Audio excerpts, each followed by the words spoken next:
Hello, everyone, and welcome to the final Roundtable. Today is episode 100. Zach, we've been doing this podcast for 100 weeks. Well, a little over 100 weeks, because I remember, I don't remember specific reasons, but I remember at one point or another we had to say no episode this Saturday or no episode, because at one point we did it on Thursdays. So at one point or another we had to not do a show on a certain week, but for a little over 100 weeks. We've been doing this show. It's been a journey, man. It has. I can't believe we're here, 100 weeks. And this 100 week in Geeks weeks. starts next week. So Next week. And you've been doing an amazing job because you're going to be taking care of the proper podcast portion of the show, and you're setting it all up like a champ because you're a master at it, more than I'll ever be. And we got our friends by the here. way, I'm gonna have to show you that website that I set up everything. It's actually very simple. I was actually All right. surprised when I was All working right. on it yesterday. But yeah, everyone, we'll give you guys the link afterwards so you guys Well, can get yes. ready. Yes, we will. So you can subscribe and support us on the podcast platforms. So if you're on the gym, if you're commuting, if you're doing your steps, if you're getting your steps in, you can just listen to us and don't need to Should I have a share the proper link right YouTube now tab in open. the chat? Yes, please do. Feel free to. And I'll keep going back to it. Zach will post the link right now, and I'll highlight it here on the screen. I'm just waiting for it. But yeah, thank you all for being here, our good friends of the show. And here it is. Go There's to two that links, link right but there, that's the Spotify one. and That's the best one. you can subscribe to us on Spotify. There's also an Anchor link as well, and that one is much simpler. That one is anchor.fm/ This Week in Geek.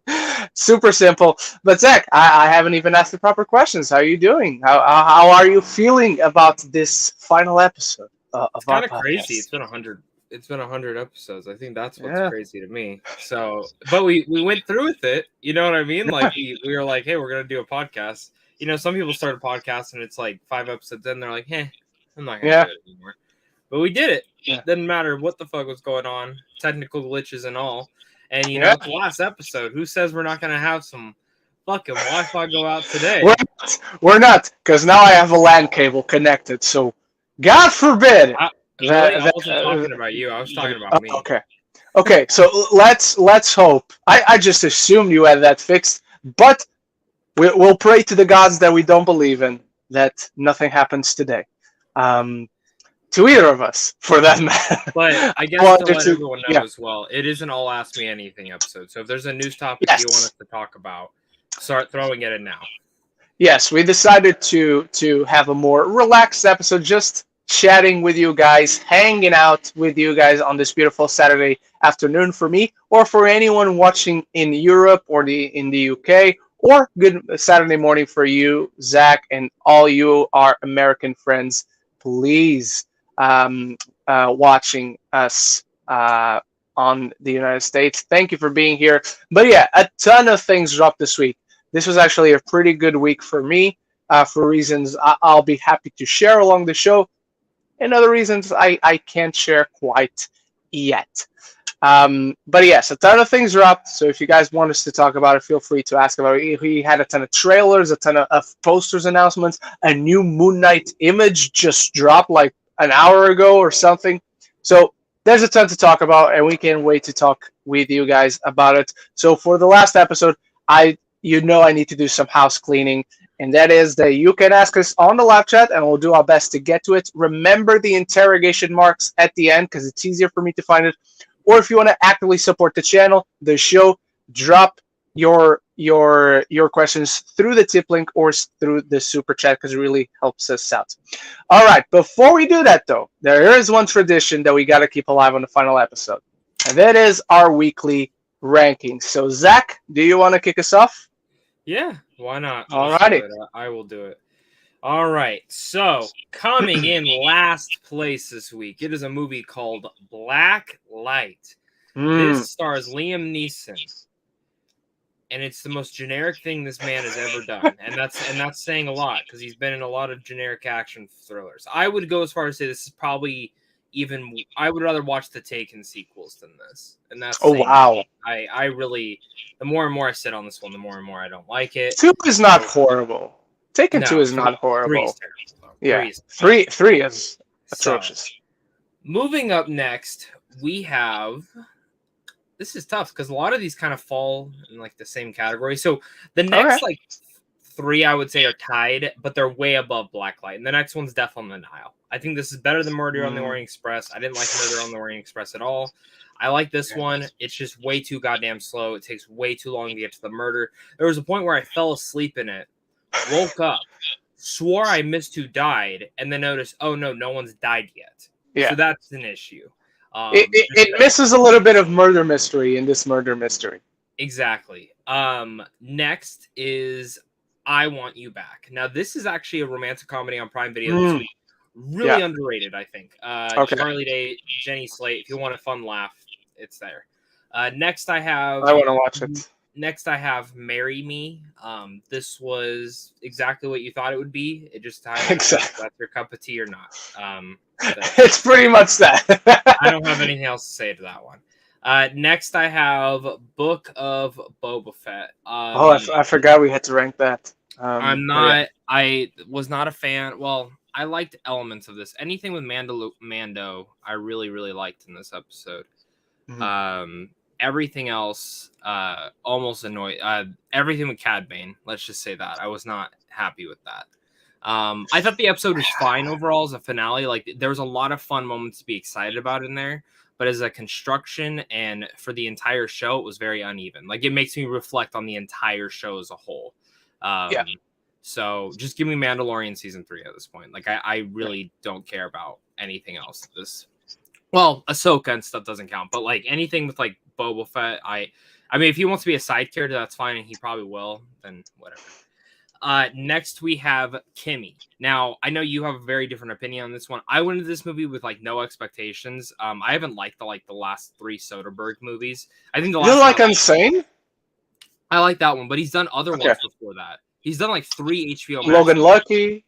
I love that movie. But he's done like literally 3 HBO Max movies that I've just, and a Netflix one that I thought were fucking boring. And I never saw his Netflix one. You're right. You're right.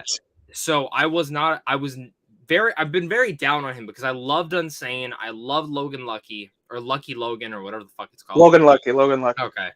But Kimmy, I think I really like this because of his direction and Zoe Kravitz. Some of the story is the same that you've seen before. But I overall like the direction of it, and I thought it was fun. Like, it was just the direction is really good. So I haven't even heard of High Flying Bird, but he did The Laundromat, which I didn't see, but I know of. Let Them All Talk, I didn't see, but I know of, and then No Sudden Move last year, which didn't come out here. Yeah, I've seen all those. High Flying Bird was good.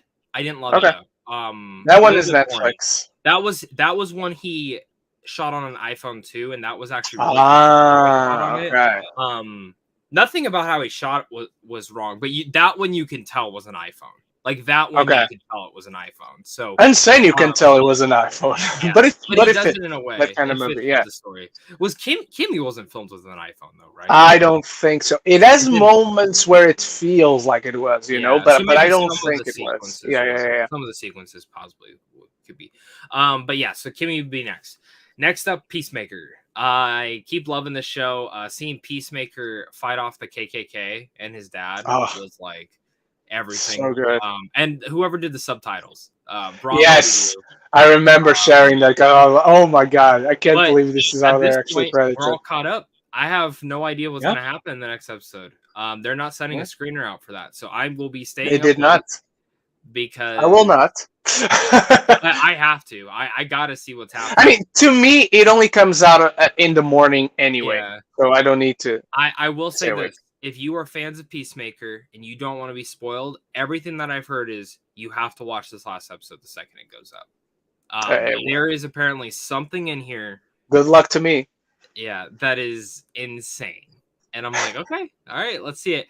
And at my number 1 is Euphoria. I did not forget this week because absolutely. That's true, because it's amazing. This was the best episode of the entire show. Not just this season, the entire show. Zendaya, give her the fucking Emmy. Probably, I cannot remember the last time I verbally react. I mean, I verbally react to like Star Wars every week, but like with just a show that's not like a geeky thing, I can't tell you the last time I reacted this huge to when a reveal happened. And, you know, if you haven't watched the show, sorry, I got to save the moment. Because if you don't watch the show, you have no idea what I'm talking about. But it's when Cassie says to Rue, just take one day at a time. Oh. And Rue goes, hey, Cassie, how long have you been fucking Nate Jacobs? And Maddie, Cassie, the acting from everyone in that moment was perfect. It's one of those moments time just stopped. And you have to, as a viewer, you have to collect yourself. Like, my girlfriend's face was, and then like, dude, I'm in the corner over here, fucking screaming. I'm like, I hugged the pillow. I had to hide myself behind the pillow because throughout the episode, I don't remember the last time I saw a consistent single hour of pure, unbridled, raw tension. Yeah. But this episode was that. I just need to go grab a pillow for my back. Hang on. No problem. That was the last thing I ever expected. That was not the way I expected that reveal to come out. No, not at all. I expected a couple different ways. The one way I actually thought was going to be during Lexi's play, that Lexi was going to write it into the play. Lexi's the smartest character out of every fucking person in that show. She already knew. That's true. And you can clearly tell she kind of knew when the reveal, like she goes, oh, I was right, like type of shit. But yeah. I fully still expect her to put it in the play. I still fully expect her to put it in the play. But that was awesome. And the entire episode was fantastic. It reminded me of Good Time. Like, it reminded me of something the Safdies would have done. You're right. It does. It does remind you of Good Time. I was very impressed, and it sucks because they just peaked in the middle of the season. I can't imagine another episode beating this one. So really, really good. But Ren, let's hear yours. Let's hear mine. All right. What is the worst? I don't think I watched anything like particularly bad this week, unless I'm forgetting something. But from what I pointed out on my Letterboxd, in last place comes Marry Me, which I completely agree with exactly what Zach said. And I just happen to be one of those people that this is fully not my cup of tea. It's just not. I don't enjoy this. It's a reality I cannot connect with. And so despite some of the charm that is to be there, despite some of the directorial flair that is to be there, which is a good sign because the director of this movie is directing every episode of She-Hulk. So that is good. But apart from that, it's not for me. Simple as that. And that's okay. I don't mind that. Over that, this is something that Zach has not seen, but will be our main topic next week because it has come out in the UK, but next week it comes out for most other places, particularly the United States. Uncharted. Guys, it's okay. It's fine. I had fun watching it, but it's not particularly great. And if you have a love for this franchise, if you know the potential of this IP, it's just sucky that it's not that great, but at the same time, it's all right. It's a very watchable film. There is fun to be had here. I'm quite happy to report. All right. Over that, I'm going to have Death on the Nile.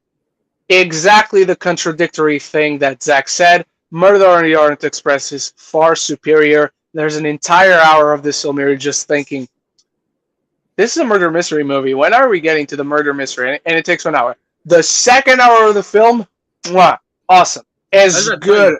Have you read the book? No. I stayed away from the books, from the previous adaptations. I didn't know who died until the person died. So, my grandmother is a huge fan of the book. So I asked her, because she went and saw it, and I asked her, is it exactly the same? She goes, yes. She goes, exactly. She goes, that is the biggest issue with a lot of Agatha Christie's books. So this is what happens when we say, do not just adapt the fucking book. Yeah. That's what because you could, everything that happens in the first hour. Also, I forgot to mention, you know what else is worse about the first hour? It sets up every character too much to the point where you know who the killer is. I knew who the killer was. I don't even think the first hour does that. I think the first scene does that. Because the way they open it up, I'm like, this is such a strange way to open a murder mystery.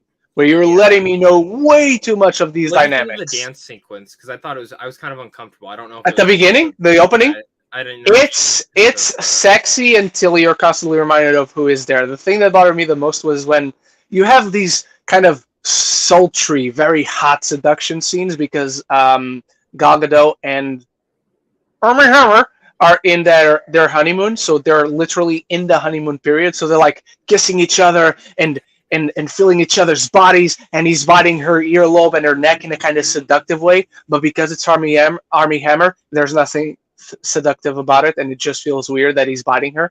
So yeah. All right. Over Death on the Nile, I'm going to have. I didn't rank Jackass the last week because I hadn't seen Jackass, so over that I'm going to have Jackass Forever. This is really fun. There are a few scenes that just surpass my limitations. All I'm going to say is Pogo Stick. I didn't see the Pogo Stick scene. As soon as I saw the Pogo Stick, I was just like, okay, let me know when it's over. And just listening to it hurt.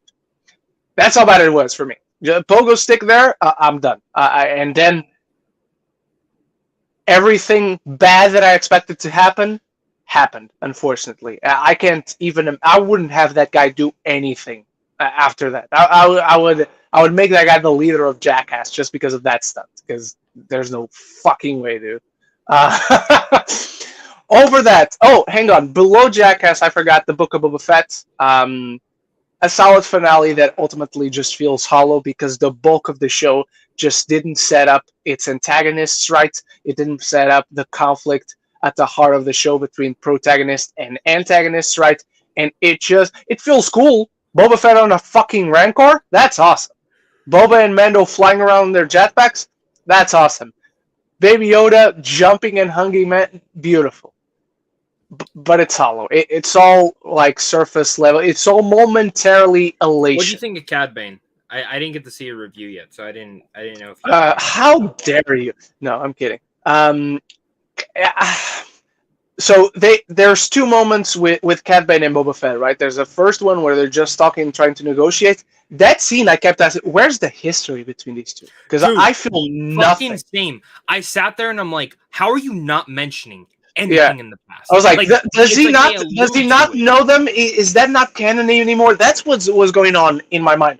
The second confrontation carries all the weight, all the tension about it, and then the conversations, and then Cad Bane battering him and whatnot. This is where a flashback should have happened. Not even that. They should have introduced Cad Bane as the muscle. Even if Boba Fett didn't see him, didn't know he was there, to us that was important. Imagine if we saw Cad Bane killing the Tuscans, and throughout the rest of the show, Boba didn't know. We're like, fuck, it's Cad Bane, it's Cad. You don't introduce him in the last episode to now have this, what, Zach, a minute confrontation with Boba Fett, and then fucking kill him. Which Cad Bane is like one of the biggest pieces of his entire life. Yeah. There's not even a moment with I'm pretty sure Django trained. Django trained. There's not even a moment with Fennec and Cad Bane. No. There's not even a moment. Like, didn't you guys just meet in Bad Batch? And there's nothing there. And there's a lot of people saying that he didn't die. He died. Cad Bane he's dead. He's dead. I don't care what was beeping on his fucking chest. He's dead. Unless I mean Toto wasn't around, so I mean maybe Toto saved him, but I really doubt it. Which that's another thing. Where the fuck's Toto? Toto's been his fucking best friend forever. I mean, he wasn't in. Was he? He was in Bad Batch. He was in Bad Batch. Yeah. So, right. Like, remember, what is it? Omega saved him, but like those are my questions with it. Like, I love this character. I will say though, and I said this in my review, and I take it back for people who watched it, and I yelled at you guys. I guess those Clone Wars unfinished episodes were canon because he does have the head mark on his head but shot him. So, I mean, I just assumed, we talked about it last week. We just assumed that this was going to be like the canon version of those unfinished episodes. Which I don't know. I guess not. I as a fan of that character, as cool as it was to have, I would have just rather him not been in it at all. I mean, because now it's just like cool. Yeah, I thought about it watching this. I'm like, if you would have let Cad Bane get away or beat Boba, it would have been a cool antagonist thing to know Cad Bane is still out there somewhere. And if you did do a second season on Boba Fett, that could be the second season. I think Boba Fett thing that Tamara Morrison keeps talking about. He's dead, Tamara. Yeah, I think for sure Boba should have beaten him. I don't think they should have won, but killing him, I don't know that was a correct choice. No. Also, what a stupid decision to have him fire one shot clearly on the shoulder at Cab Veth, where you clearly see, okay, he survived, where he shoots like the other 75,000 times for him to die. And then even before he walks off, he leaves off with a warning, hey, Tatooine belongs to the Syndicate. He's clearly talking to the Marshal, who is still alive, because Cad Bane don't let you live if he doesn't intend to let you live. And then, in the middle of the episode, the people of Freetime come around, we came to avenge the Marshal. And I'm like, oh, okay, I guess he's dead then. But then there's a post-credit scene, and he's not dead anymore. And he's going to be turned into a machine. What weird decision-making throughout the show. I have heard... So, I haven't really, I was talking to Leo about this. I do... when I did Mandalorian, there was a person who messaged me on Twitter and actually told me that they do some of the pre-production for these shows. So I was talking to them about Boba Fett. They told me that they changed a lot out of that last episode. And there originally was supposed to be 8 episodes. Yeah, 7 feels like a weird count. So I get 6, even if it feels short. But then, wait, what? 7? So there was originally supposed to be 8. And that there were major cameos that they prepared for and never did. Which you can just guess who they are. I mean, you can go ahead and guess who they are, but they... It rhymes with polo. Something polo, yeah? There's another one, too, that rhymes with Osk. That's such an underwhelming cameo. I was like, oh, okay, cool. That's why they didn't do it. That's why they they're everyone would be like, is that the thing? Okay. I from my understanding, I think that was supposed to be on Cad Bane's team. That's so stupid. And that's why they didn't do it, because I think it was all right. Okay, so over the Book of Boba Fett, Jackass Forever. Over that, I'm going to have Catwoman Hunted. This is actually quite a good movie, guys. So if you get a chance to watch it, do watch it, because I was really surprised at how actually really solid it was. Over that, I'm going to have Peacemaker Episode 7. The confrontation with the White Dragon, the reveal of the cow, a certain character's death scene. We're not talking full spoilers, so I'm not going to mention it. You're getting emotional over the fucking stupidest thing, and only James Gunn can reach that. Real fast, I'll be right back. My dog's going crazy. Yeah, no worries. No worries. Let me remove Zach. And over that, I'm actually preparing a video for next week, which I think is going to be really fun. I think you guys are going to really enjoy it. And for that video, last night, I watched for the first time the 1995 classic? Let's say classic. Clueless. Such a funny movie. I had no idea. I'd never watched this before. Again, first time watching. Paul Rudd, Alicia Silverstone, Donald Faison is in that one. Wallace Shawn. It's so funny. It's so quirky and so unique in its personality and energy. Thoroughly enjoyable film. So I'm going to have that as my number 1. And again, a very special video that will include Clueless and a few other films comes out this upcoming week. All right, with that out of the way, let's head into your guys' question for the final roundtable. All right, and to start us off, we have, let me just check something. Okay. All right.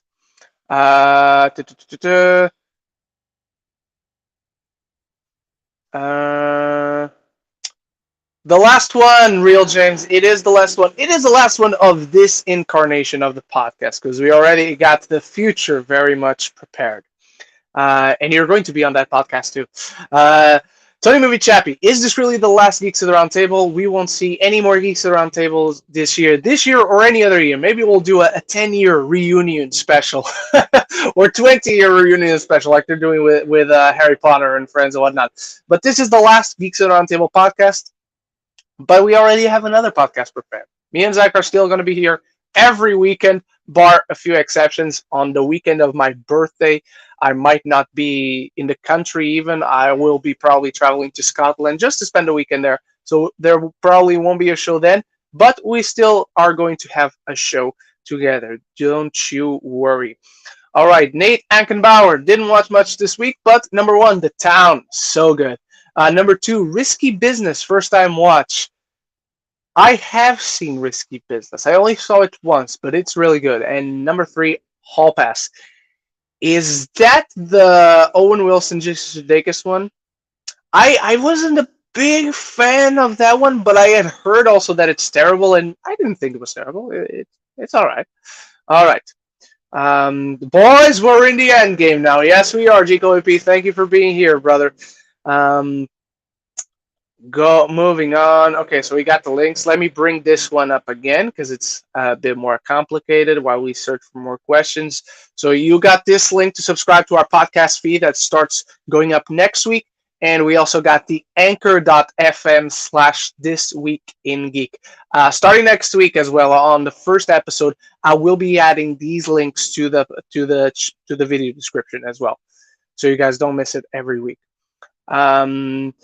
This Week in Geek better be on YouTube for us to watch and comment. Yes, obviously it will be. We will just have another source for the podcast, which will be audio. So you guys don't need to like be trapped in front of your TV or phone. If you're not at home, you don't have Wi-Fi, you can just go on Anchor, on Spotify, or on any podcast platform and just listen to our sulky, smooth voices.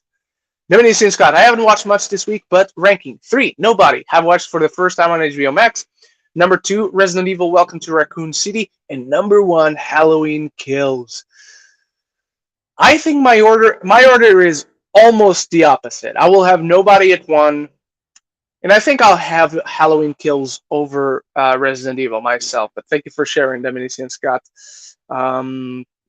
That Moon Knight photo was sexy. It was very sexy, and I'm contemplating buying an all-white. I already have a white blazer, but I'm contemplating buying a white suit and a mask and going as that for Halloween, even though I already have a Halloween costume planned with a friend. So I don't know. It depends on if that plan falls through. Breaking news. Did you hear about the Marvel Netflix series like Daredevil, Jessica Jones, Luke Cage, and Iron Fist, and Punisher, and The Defenders leaves Netflix? It does. It will leave Netflix on March 1st, the best month of the year. But it will go on Hulu. And over here, it will be Disney Plus, Star, whatever you want to call it. Which is something that I don't understand, to be fair. I don't understand how a show... I don't care if the character rights have gone back to Marvel. The show, as it exists, it's still a Netflix show. So I don't know how that whole thing works. It's really tricky. It's weird. So yeah. All right, Lady Era. Guys, I watched Free Guy for the first time this week and absolutely loved it. I can see why it got nominated for Best Visual Effects. Oh, me too. Me too, absolutely. I think it's the outlier only because when you look at the other nominees, you're like, okay, that obviously that was going to be nominated.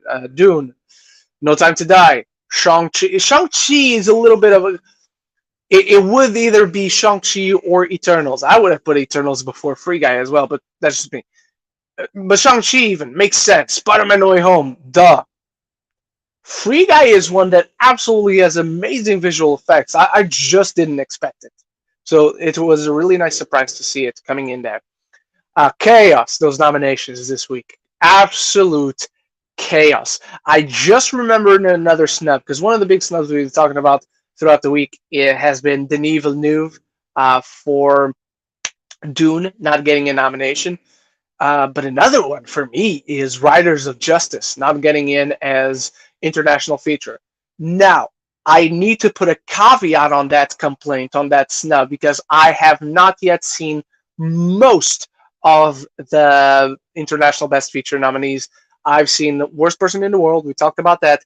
And I just requested, like the day the nominations came out, after we did our live and whatnot, I grabbed some lunch and then I was like, hey, do you have a Drive My Car screener? And immediately I was given one.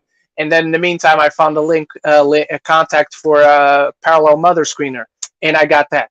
So I will be done watching the Best International Feature nominees next week, apart from that one where there's a yak in the classroom. I don't remember, but that's one that I need to watch. But yeah, weekly watch for me: 5, Death on the Nile; number 4, Wonder; number 3, Jackass the Movie; number 2, Satanic Panic; and 1, Taken 2 unrated version. I never saw an unrated version. Zach, welcome back. Hey, man. Sorry about that. No worries, brother. GKOP weekly ranking: number 8, The Book of Boba Fett finale; number 7, West Side Story 1961. I forgot to rank Euphoria when you just did, so I'm going to have Euphoria at number 1. So Clueless is my number 2. You weren't here, but I watched Clueless for the first time last night. Nice. Because I'm preparing a video for next week. But Euphoria episode 5 comes in as my number 1. Number 5, Yes Man, the Jim Carrey one. I find that movie underrated. Number 4, Peacemaker episode 7. Number 3, Free Guy rewatch. Number 2, Jackass Forever. And number 1, West Side Story 2021. I can't wait to watch that one again, man. I cannot wait to give that one a watch on March 2nd when Have it you drops seen on the Disney steelbook for Plus. that? No. It's really pretty. By the way, did you see what movie Mike Feist is going to be in? That fucking Zendaya. Yes, Challengers. Movie? Mhm. Damn. Yeah. And Joshua O'Connor, who's also really great. Whose penis you saw in Mother Sunday, if you saw that movie, which you don't need to watch, but okay. I saw it. It was very boring. It was. It is a feat. It is a remarkable feat to get to a point in a movie where I'm begging people to put their clothes on. And that happened with Mothering Sunday, because they spend the first 45 minutes of the film naked. And it's not even like several times they're naked. It's the same fucking scene still happening 45 minutes in. There's always that one film at a film festival. Yeah. It's nudity, and it's like porn. Yeah. I mean, technically it's not foreign, but it's a period piece, and there will be nudity. That's the thing. Divinity Scott. Will Smith wants to support David Ayer Suicide Squad. He doesn't want to. He supports it, and I say good for Will, but I never want to see it. The entire cast does. I don't care to see it, though. Like, Luis Feliciano. Weekly ranking. Number 4, The Little Mermaid rewatch. Number 2, The Patriot. One of the good Roland Emmerich films. Number 2, Gia. I don't know that one. Number 1, Hairspray. I think just last week, Luis Feliciano had Hairspray, or a few weeks ago. I know we recently talked with Luis Feliciano about Hairspray.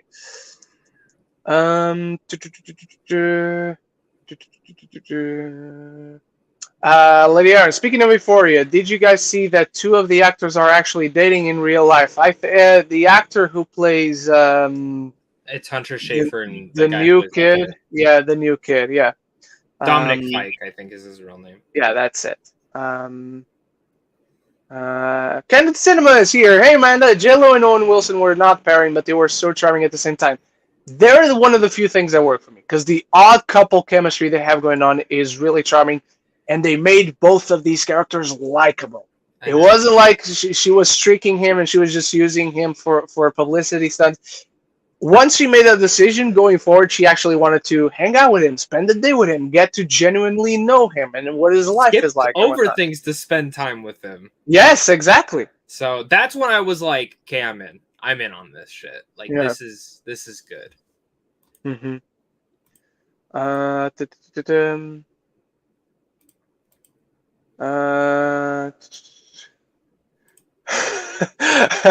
I'm definitely skipping Death on the Nile. The cast is such a turn off to begin with. I didn't know Russell Brand was in the movie, so watching the movie, I'm like, this guy looks like Russell Brand.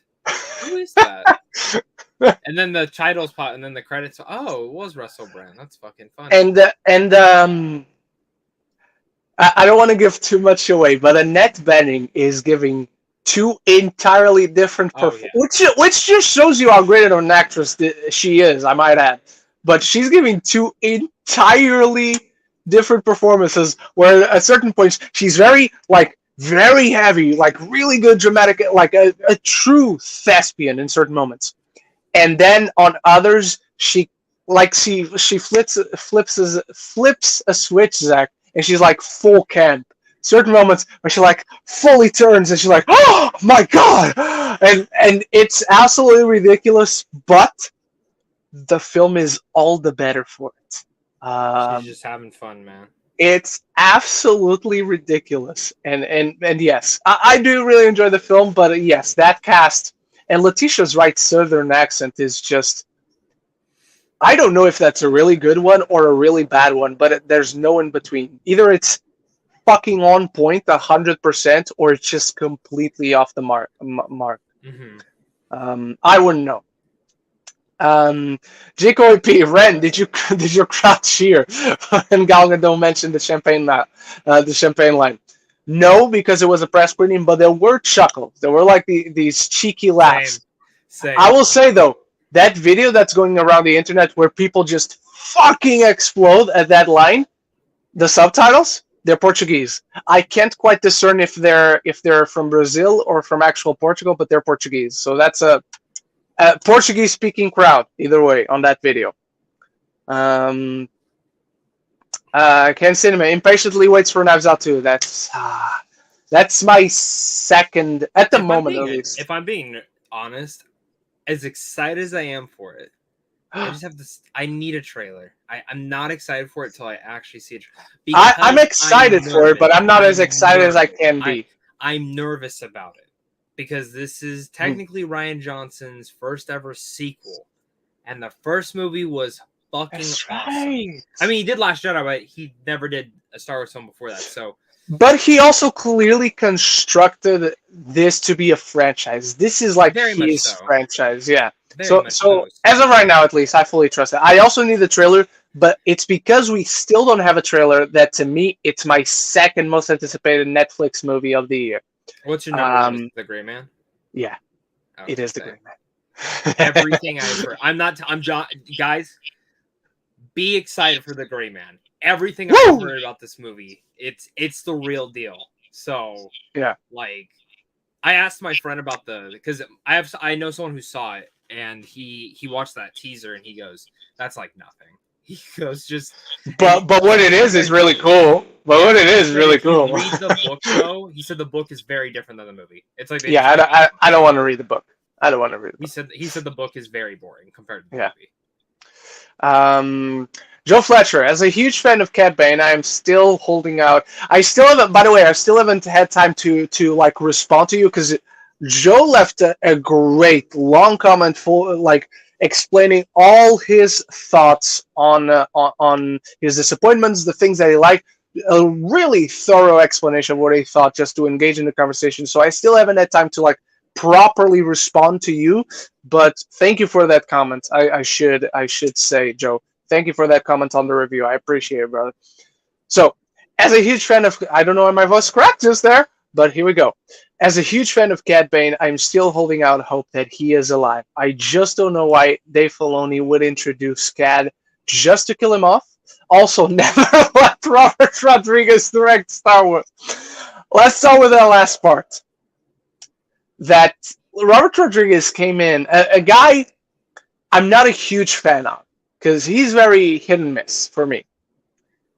But when he came into Mandalorian Season 2, and he directs the introduction of Boba Fett, he directs one hell of an episode.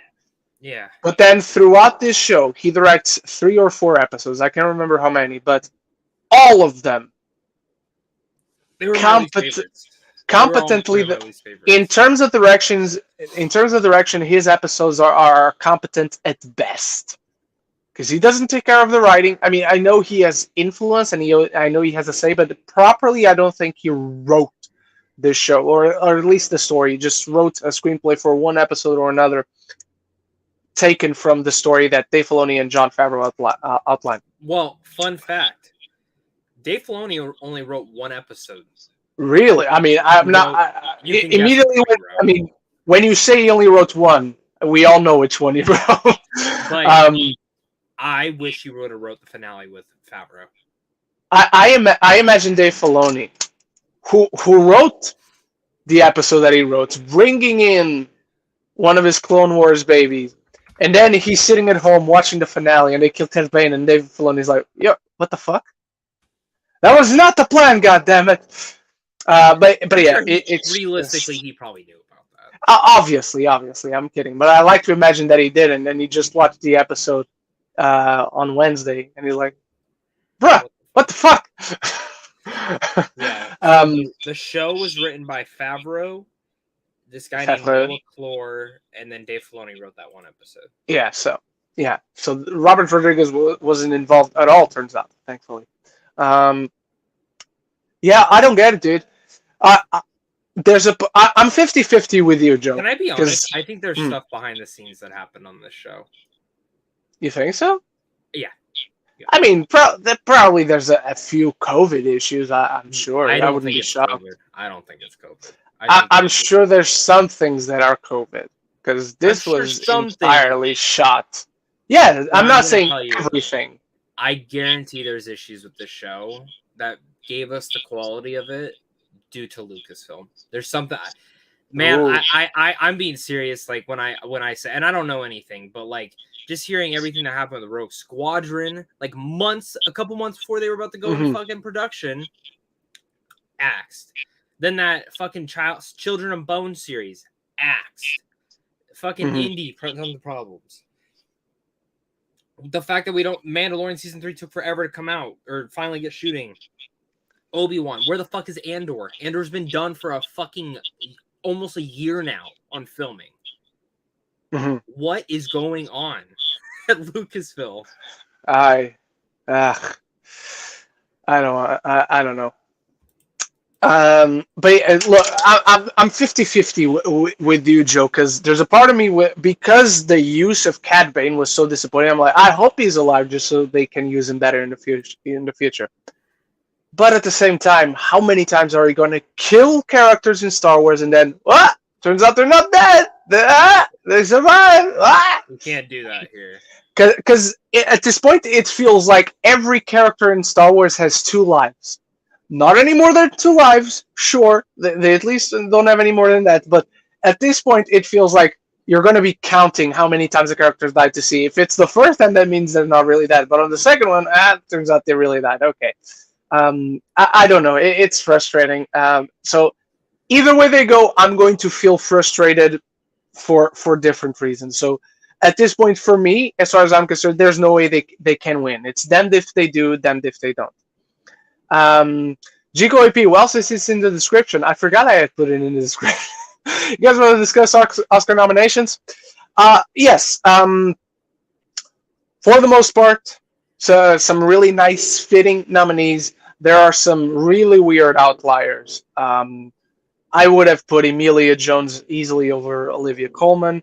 I would have put the Belfast nominations. I would have put Dornan and Balfe over Hines and Dench. So Zach was right on that those two wouldn't get nominations, but then I was right, and Kristen got her nomination. Dude, I was so surprised. Very happy Mitchell's vs. the Machines got in. Yes. That is I was not expecting that to not be nominated, but I started naming the nominees. There was a moment of tension while watching it. The big snubs for me, I talked about one of them while you were gone. I think you were gone. I don't think you were here. Yeah. But one of the big snubs is obviously Denis Villeneuve, as Snoop Dogg says, for director. And the other for me, which I didn't even remember at the time, it was just doing throughout the week, having discussions and whatnot. The big one for me was Riders of Justice. For Best International Feature, not getting that nomination. That was the big stuff. There's something though that's big on me, and I love watching Oscar videos because I'm not the best at like predicting stuff. But the two twin brothers, the Oscar experts, they have a fantastic reaction video. If you guys have never watched any of their fucking videos, they are hilarious. I love them, but they are very good at predicting shit. And I was watching their reaction video, and they said, if a movie is not nominated for Best Editing, it typically does not win Best Picture. It's maybe only happened once. So everything in Best Editing is what will most likely win Best Picture. The thing is, a lot of the Best Picture films do not have Best Editing. Yeah. Like Tick Tick Boom got Best Editing, and Tick Tick Boom did not get Best Picture. There's 3 films that have that were in there. I think it's Don't Look Dune, Up, Don't Look Up, Dune, and The Power of the Dog. The Power of the But Dog. Dune missed Best Director.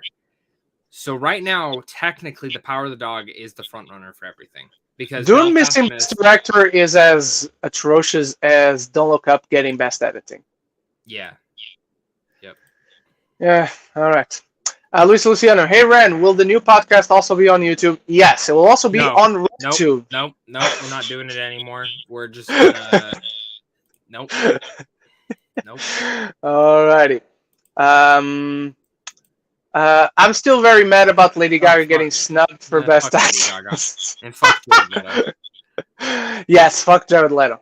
That poster of Morbius, but it's Paolo instead. I don't agree with people saying that Kristen Stewart took Gaga's spot, as Kristen deserved that nomination. Here it is. I personally think that Penelope Cruz took Lady Gaga's. I haven't seen Penelope Cruz's performance yet. You can't say that though, because I've seen it. You can't go against that performance. Is incredible. She's incredible in that movie. So okay, like took Gaga's spot as Kristen actually had a couple of precursors, while Penelope had no precursors whatsoever. Well, what do you guys think? I think precursors are just a variant, not variant. They're indicators. A variable that I really don't pay that much attention to precursors. I don't think people should pay that much attention to precursors. No, they really don't matter that much. But like, let's look at it this way. I know how the Academy votes. That doesn't mean I think their voting system is right. To me, I'm always just, from the moment I see the performances to the moment I'm rooting for them to be nominated, to me is always, what was the best performance? And again, I can't speak for Penelope Cruz yet, specifically, maybe next week when I see Parallel Mothers this week. But I haven't seen a performance. Gaga's like, me just looking at that performance, she doesn't deserve an Oscar. She doesn't deserve any awards. I could name like 30 people over her. That I wouldn't know. Right? Kristen, to me, as you guys know, was the best performance of the year. So to me, just the precursors thing is not a variable I care too much about personally. But yeah, either way, even if Gaga had gotten a nomination, if people were attacking her to defend Stewart, I don't think that's right. Like, praise whoever you want to praise without attacking others. Celebrate what you love, not what you hate. That's always what I say. All right. Hey, Ren and Zach. If you guys stay through the credits, what are your thoughts on the Ryan Dunn Forever tribute? I got emotional and cried. Awesome. Yeah, that was awesome. I didn't cry. I didn't get emotional. I was like, "Ah, that's nice." Because as they start naming the members of the cast, they focus on old footage, and I'm like, are they gonna are they gonna show Ryan? And then when they show Ryan, that's really nice. Yep. Oh yes. What do you guys think of Adam Driver being the star? That's the star in the new Michael Mann movie that is known as Ferrari. I can't wait for that movie now. I can't wait for that movie because I'm happy to see Michael Mann back. And adding talent is never a bad thing, so adding Adam Driver is not a bad idea. And there's a few other actors that were announced that I'm completely blanking on at this moment, but a few other actors that were announced, and the cast of that movie is looking good. Michael Mann was at one point one of the great directors. And in the past, I think the last time he directed something, Zach, was Black Hat. Black Hat was not very good. So I hope this is him back in form. Eric Thorpe, happy 100th final episode, Ren and Zach. Thank you very much. Eric, thank you for your kind words on the Uncharted review. By the way, thank you all. I'm guessing most of those views are from people who aren't even subscribed to the channel, but thank you all for watching that review, because that review fucking exploded, and we won like 30 subscribers off of it. Last I checked, it was like on 4,000 reviews or something. It's a great video. Thank you very much, my kind friend. And there's also a written review at mamasgeeky.com if you haven't read it. I know people were mad at that Free Guy, Shang-Chi, and Spider-Man getting nominated for visual effects over Godzilla vs. Kong. Two of those look better than Godzilla vs. Kong, and Godzilla vs. Kong looks amazing. Don't get me wrong.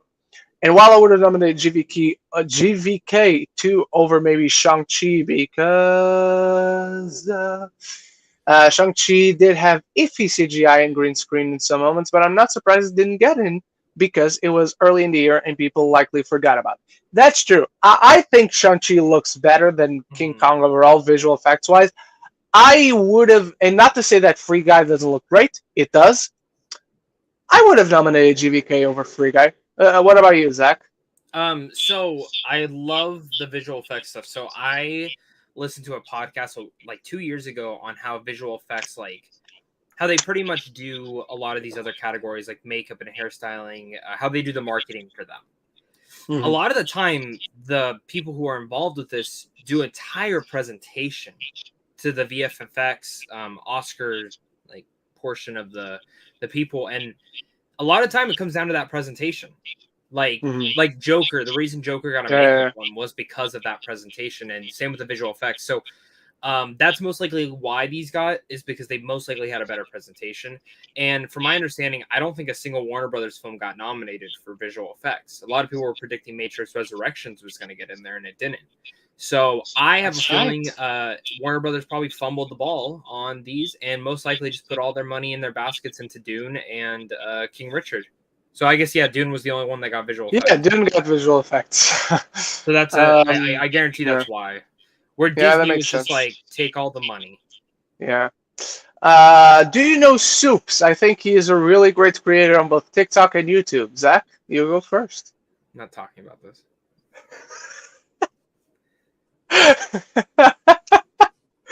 I'm not a fan personally, Joe. There's just I never liked his content. He was always very annoying, and he always came across very fake to me. And I've never seen his stuff on YouTube. So on YouTube, I don't know if he does the same stuff he does on TikTok, but over a longer period of time. But I once stumbled upon him on TikTok, and I wasn't a fan. Just not the kind of creator I like to follow. And then stuff I've heard since then, and that's all I'm going to say. But no judgment if you like it. If you like it, dude, always enjoy the content you enjoy. There's no judgment here. This is a safe space. That sounds fake as shit when I say it out loud, but it is. So no judgment. If you enjoy them, I'm happy. I don't really. I'm not the type to bring. That's why I didn't really say anything. Plus, I mean, you know what pissed me off a long time ago. Yeah. So I'm not gonna get into Kyle Lima, did you guys see Zendaya new movie with Josh O'Connor and Mike Five? So exciting! Yes, directed by Luca Guadagnino, called Challengers, about tennis. We just talked about it. Really exciting. That cast is great. I love all three of these people. So yeah, Zach, this one is for you because I didn't see it. Thoughts on the new Lightyear trailer? Don't tell me too much. I didn't see it either. I didn't want to. I started to watch. I'll be honest. I started to watch it. I'm like, nope, don't want to see anything else. I'm good.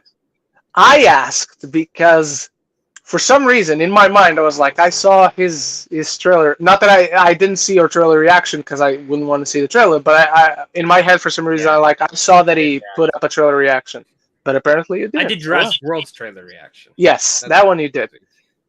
I will say this, by the way, since nobody has asked, I'm still going to answer it, just in case nobody asks. You guys know, I hate Fallen Kingdom. I despise Fallen Kingdom. That trailer for the Minion was sick as shit. That trailer for the Minion was rad. And you know I mean it because I'm using the word rad. And that word, that adjective, has never been used since the 90s. But that trailer is dope. What did you think of the trailer? If I told you the movie was as good as that trailer, would you believe me? Because I found myself pretty when I was told that by someone. But yeah, they saw it with pretty little visual effects and still. It's not a matter of believing or not because it's gonna come down to opinion, you know. So It's not even that you think that because you didn't see the movie. So whoever told you that is like, okay, they liked it. That it's a good sign. I'll reframe the question that you asked me. So this is not my typical person that sees test screenings. It's actually Okay. someone I used to work with a long time ago. Okay. Who's like very specific about movies, but they went and saw it like months ago at this point. But they like wouldn't tell me what movie it was. I knew what it was because I had already heard that it was out here. And I was like, well, just send me an emoji and like your reaction. Just like good, bad, and they sent me a dinosaur emoji. And I was like, okay. And then I asked them, I was like, so what do you think of the trailer compared to the movie? And they just told me like it's as good as what the trailer was showing. All right, that's a good sign. Alrighty. Okay, cool. We're about just 1 hour in. Are you excited for the new Jordan Peele movie, Nope? I will probably be more excited tomorrow. Right now, I don't know what to think. Let's take our guesses. What do we think it is? What do we think it is this time? What do you mean? What do you think? I don't. Like, I can't poster, guess. Just from the poster, if you saw the pictures, like, what do we think it is? It's killer clowns from outer space. Okay, that kite that's trapped on the cloud. It's something to do with one of the characters. I'm guessing Daniel Kaluuya when he was a kid. Okay, that's a good theory. I am gonna go out of left field. I'm gonna say aliens. I think it's aliens. Okay. I was gonna say killer clowns from outer space, but Jordan Peele. Maybe. I mean, it could be his version of it. Yeah, exactly. I wonder, is anyone watching the Super Bowl on Sunday? Well, let's put up a poll, shall we?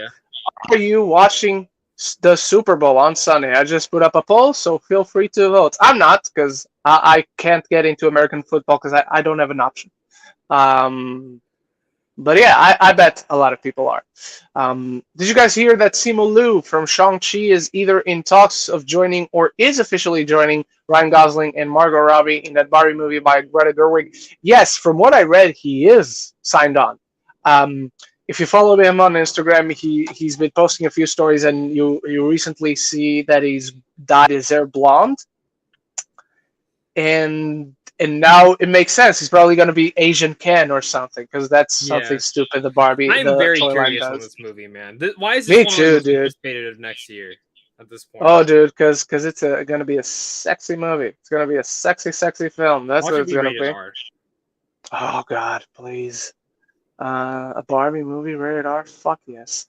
Eric Thorpe, my weekly ranking. Number 1, Peacemaker, episode 7. Number 2, Batman 89. Number 3, Book of Boba Fett, episode 7. Number 2, Batman number 4, Batman Returns. Number 5, Batman Forever. And number 6, Batman and Robin. Alrighty, thank you for sharing. And oh crap, I forgot Mask of the Phantasm. I put that just below Batman 89 and above Book of Boba Fett. That would be my number 1 thing. If I was to have the exact same ranking, I would have Mask of the Phantasm at number 1. Chico EP, let me find. Okay, there's my number 2. His number 2, not mine. With Uncharted and some of the early buzz, some are saying movies outside of Spidey for Holland hasn't been good. I would raise him The Impossible, Lost City of Z, Devil All the Time. And my opinion is he's a good actor, just needs to pick better scripts. I agree, dude. I agree. All those that you just named, great. And even though Cherry isn't great, it shows his range. And I said this in my review. I will tell you guys this now. He's a great Nathan Drake. You can see Nathan Drake. The Nathan Drake that you know from the games, you can see that guy in Tom Holland's performance. In the script, how they wrote the character is just the unrefined version of it. They did really well in telling an origin story and not something plucked out directly from the games. That's one of the aspects that actually quite worked for me in the film. Can I ask you something? Because this is an idea. I'm going to do it next week on our gaming channel.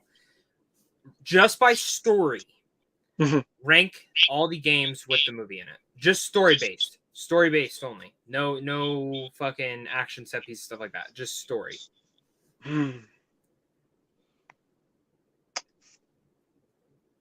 Number 1, Uncharted 1. Okay. Uncharted the movie. Okay. 2, 3, 4. Okay, I that's haven't kind of played where I Lost thought Legacy. I'm at. I That's where haven't feel played like Lost I'm gonna end up Legacy. being. Okay. Mhm. Yeah. Uh, hmm. Is that it? Yes, I read number 2. Joe Fletcher, also a 1 of 2. Let me find part 2. There it is. Have you guys talked about Jurassic World 3 trailer? Here it is. For me, who enjoys both Jurassic World movies and as Jurassic Park as the number 2 of all time, this trailer was amazing, and I love that they featured the 3 originals with the new generation. There is something great in the trailer that Star Wars sequels didn't do in 3 movies. That's true. That was one of the things that really worked for me, was seeing the 3 of them together. And I hope they do have a proper role, like Luke Skywalker had in episode 6 of the Book of Boba Fett. I hope it's not just a Jeff Goldblum sitting there for 2 scenes in the Senate meeting or whatever, having a monologue about dinosaurs and saying the Seems like name of they're the in it a movie. lot. More than I I hope so. expected them to be. I hope so. But yeah, the trailer looks great. Unlike you, unfortunately, I don't like the second Jurassic World movie. I really like the first one, though. And Jurassic Park is obviously an all-time class, but that trailer was dope. That trailer was so much fun. The dinosaur chasing Bryce Dallas Howard on the rooftops of the city, that's fucking awesome, man. Chris Pratt running away from raptors in a motorcycle, and then there's 2 fucking T-Rexes in front of a museum. Give me that. I will Give say me my that, only issue with the please. trailer, I have no idea what the story is. Oh, me neither. I mean, That I don't think they know what the story is. It's just, hey, dinosaurs on the loose. Let's go. Rawr! Arr! I think I- I'm gonna say that- this right now. Mm. If when's this movie come out? June? I think it's June, July, something like that. Okay. If I am at 32,000 subscribers by then, I will wear a dinosaur suit for that review. If I am at 32,000 subscribers by then, I will wear a dinosaur suit. June 10th. June 10th. Okay. All right.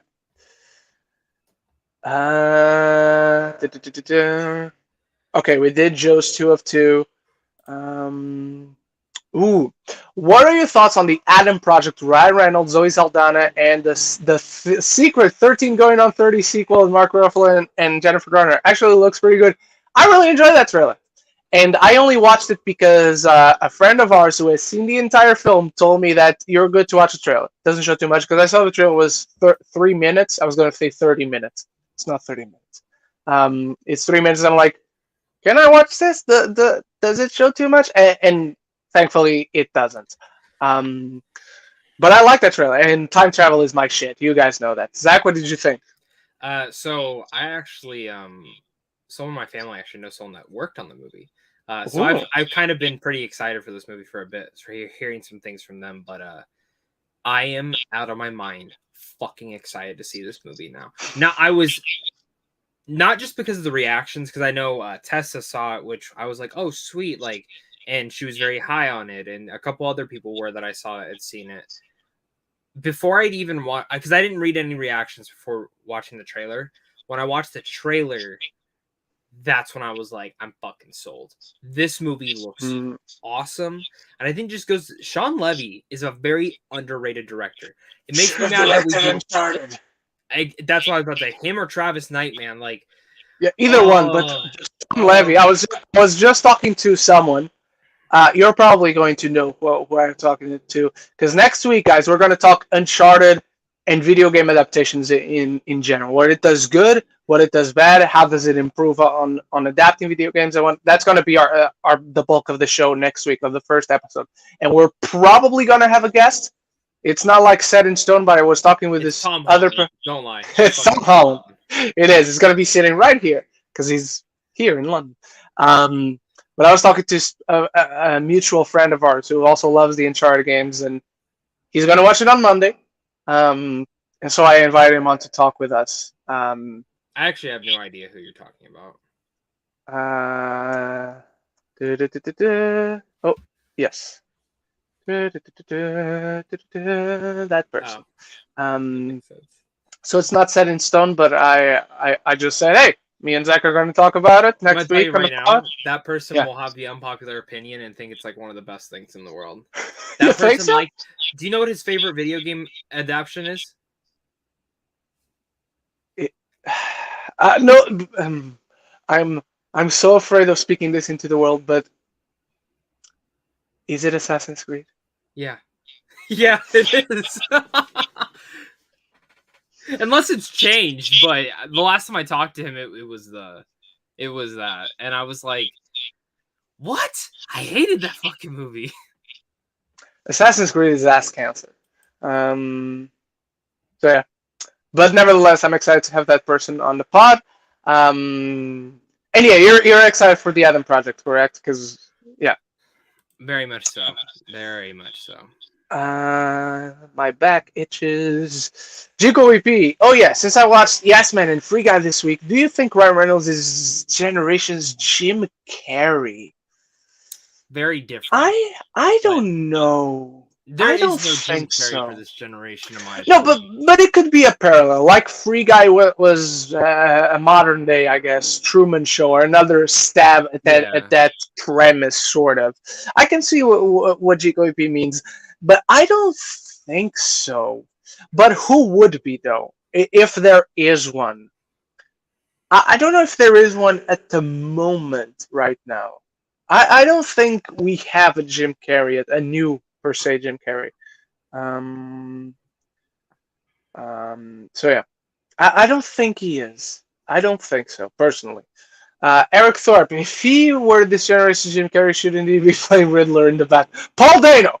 Paul Dano is this generation's Jim Carrey. We cracked the case, everyone. Dude, did you see the interview between them all on Fandango? No, I'm not watching interviews. Oh, dude, you should. It's not. There's no spoilers in it at all. I'm not watching anything. Oh, okay, but I'm just gonna say there's one part. It's where they're asking who's their favorite Batmans, and they're all going through it. Like someone said Adam West, someone said, and it gets down to Paul Dano, and he grabs Rob Pattinson's knee, and he goes, "This is my Batman. Pattinson's my Batman." and then they ask Kravitz, and Kravitz is mean. She goes, "Oh, he's my Batman too." And then when he gets to him, he goes, "I mean, should I say myself? I guess not." But he was like saying like Keaton and stuff like that. He did mention though he got to try on every suit besides Adam West. Oh wow! I mean, thank God. Like, who would need to try that on? So doesn't that mean that Luke and Leia are all alive? Well, exceptions to the rule, but at one point they all thought he died once supposedly with a carbonite. He was gone. He was a goner, but then they revived him, and then he actually died. Everyone gets second life in Star Wars. Luke Skywalker almost died for a few seconds when he fell off the thing in Empire Strikes Back, and then he died. Leia is the one, I guess, that is the exception to the rule, right? I guess so. She's the exception because she was not because she didn't die. She only died the once. No, Last Jedi, and then Rise of Skywalker. Supposedly she died in Last Jedi, but then Mary Poppins, and then she. See, Eric Thorpe, all of them twice.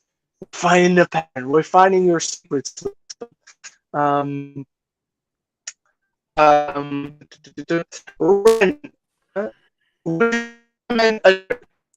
I get to see it tonight. I could get it if I wanted to. Oh, I don't know. I have a cable connection. Fuck with me, internet. I could see it tonight if I wanted to. However, I've been spoiled on both post-credit scenes. Both? There's two? There was only one when I got to see it. I've not heard great things about the movie.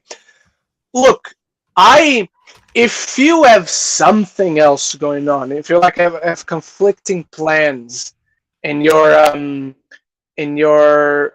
debating, and you're debating what to do, I think it's probably safer to bet on something else. But if you're just looking for a fun time at the theater, I think Uncharted is fine. There are two. There are two. Okay, there was just one.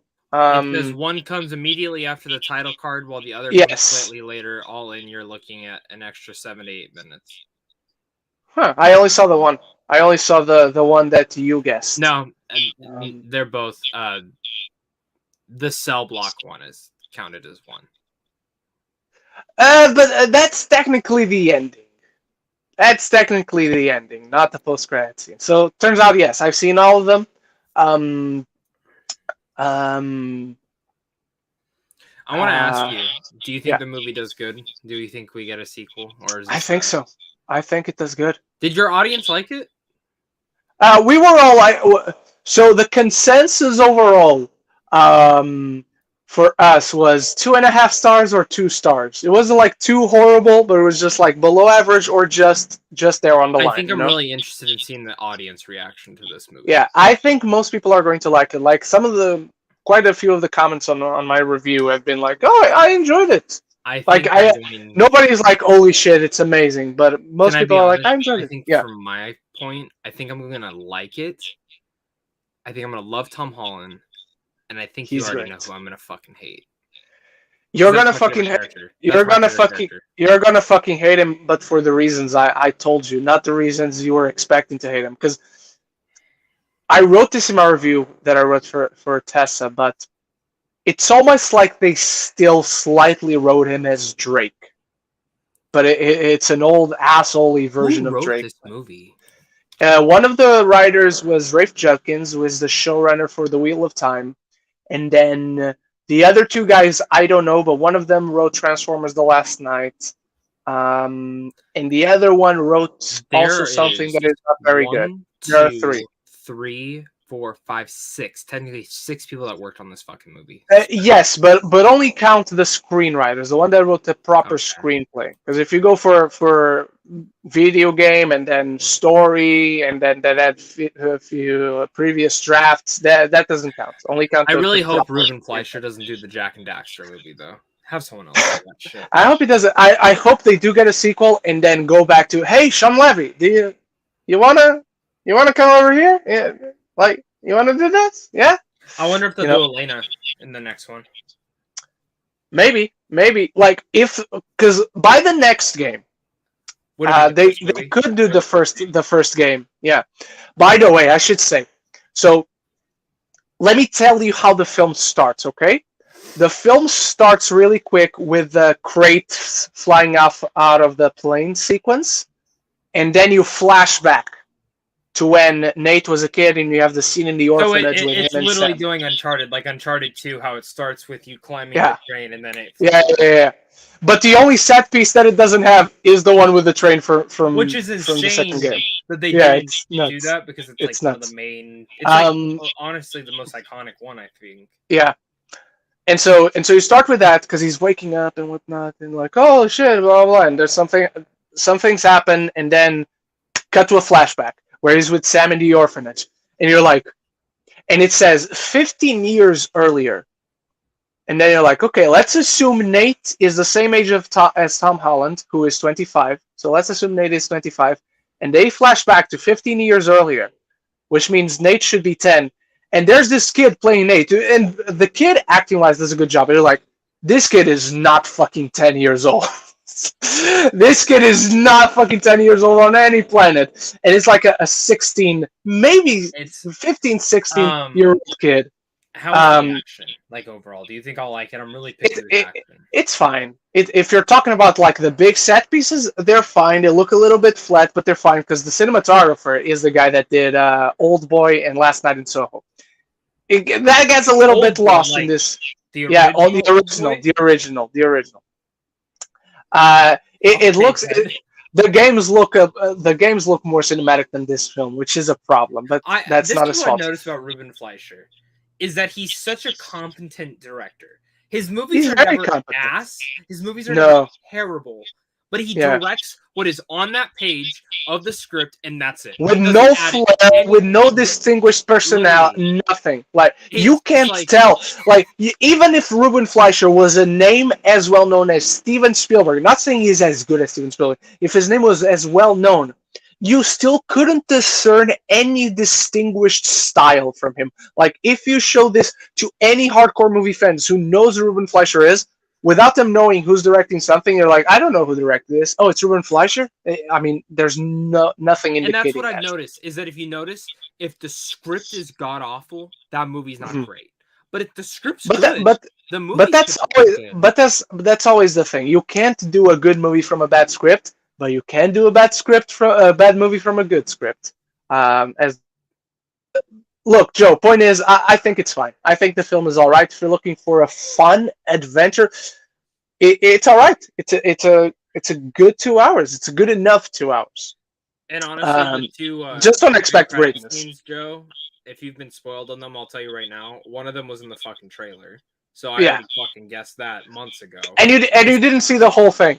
And by the way, there's an actor in that post-credit scene that's quite big. He's going to be in a blockbuster coming up this year, and he shows up in the credits, and I'm like, wait a minute, that guy wasn't in the movie. Cuts to the post-credit scene, I'm like, oh, there he is. Okay, so Sony just did that recently with Ghostbusters, where Sigourney Weaver's name shows up in the credits. I'm like, wait, she's not in the movie. Oh, there she is. So yeah. Lady Aaron, Ray, if you haven't seen the Oscar Expert, watch their videos and reactions to the award shows and nominations. They're so funny to watch. All right, there's 2 recommendations from the Oscar Expert.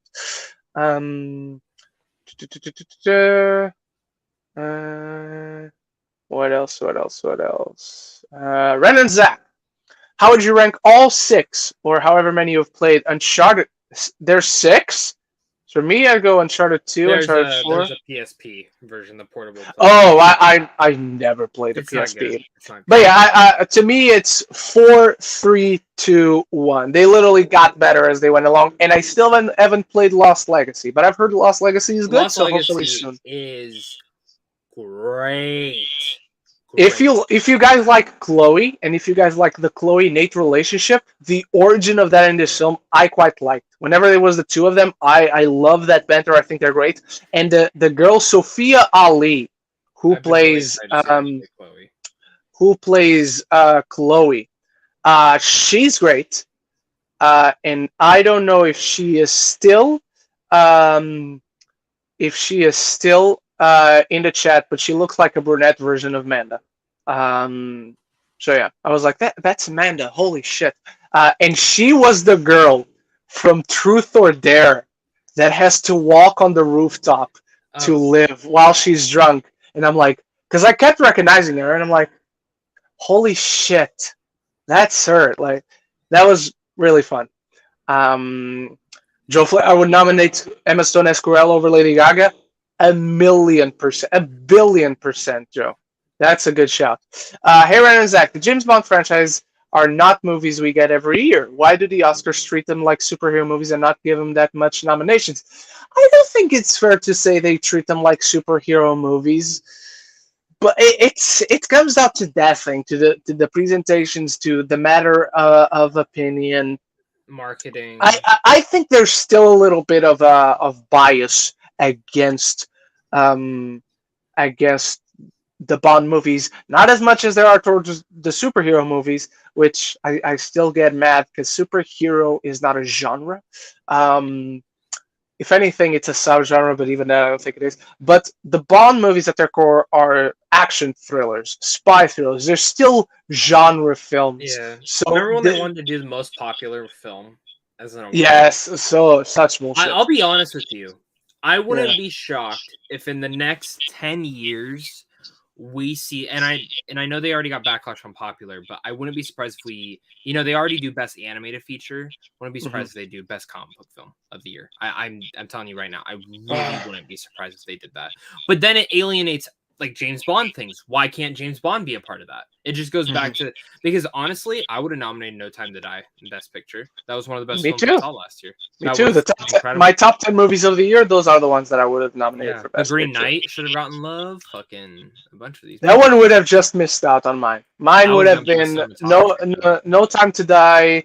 No Time to Die would have gotten it. Shang-Chi. Mitchell's vs. the Machines, Quiet Place Part 2. That didn't get sound. That's another big snub. Gico EP pointed it out on my live. But that's another big snub. Lady Aaron, who do you think is the current favorite to win Best Picture? I think The Power of the Dog is going to win Best Picture at this point. I think it's the favorite to win at this point. Maybe next week it'll change, but right now I also think it is.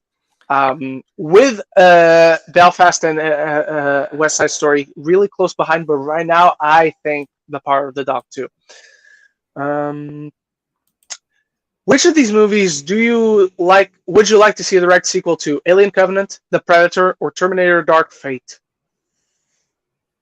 Alien Covenant. Because Terminator, I like Terminator Dark Fate. I quite like Terminator Dark Fate. But I understand the complaints. I had those complaints myself, and I can see where it goes next.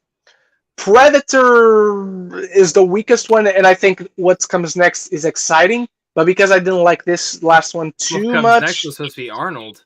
Yeah, what comes next was supposed to be Arnold. But Alien Covenant, there's a trilogy to be completed in Alien Covenant. So I definitely want that one. Mine's Covenant. I mean, Covenant's my favorite Alien film. So well, not my favorite Alien, but I really like Covenant. Kyle Lima.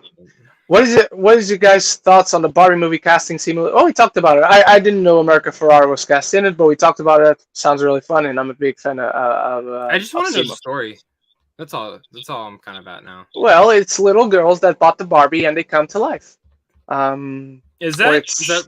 I don't know. Guys, if you asked me 10 years ago that Robert Pattinson, Batman, and Kristen Stewart would get nominated for an Oscar, I would have laughed in your face. Are we in a Twilight Renaissance? We've been because he used that specific term, Twilight Renaissance.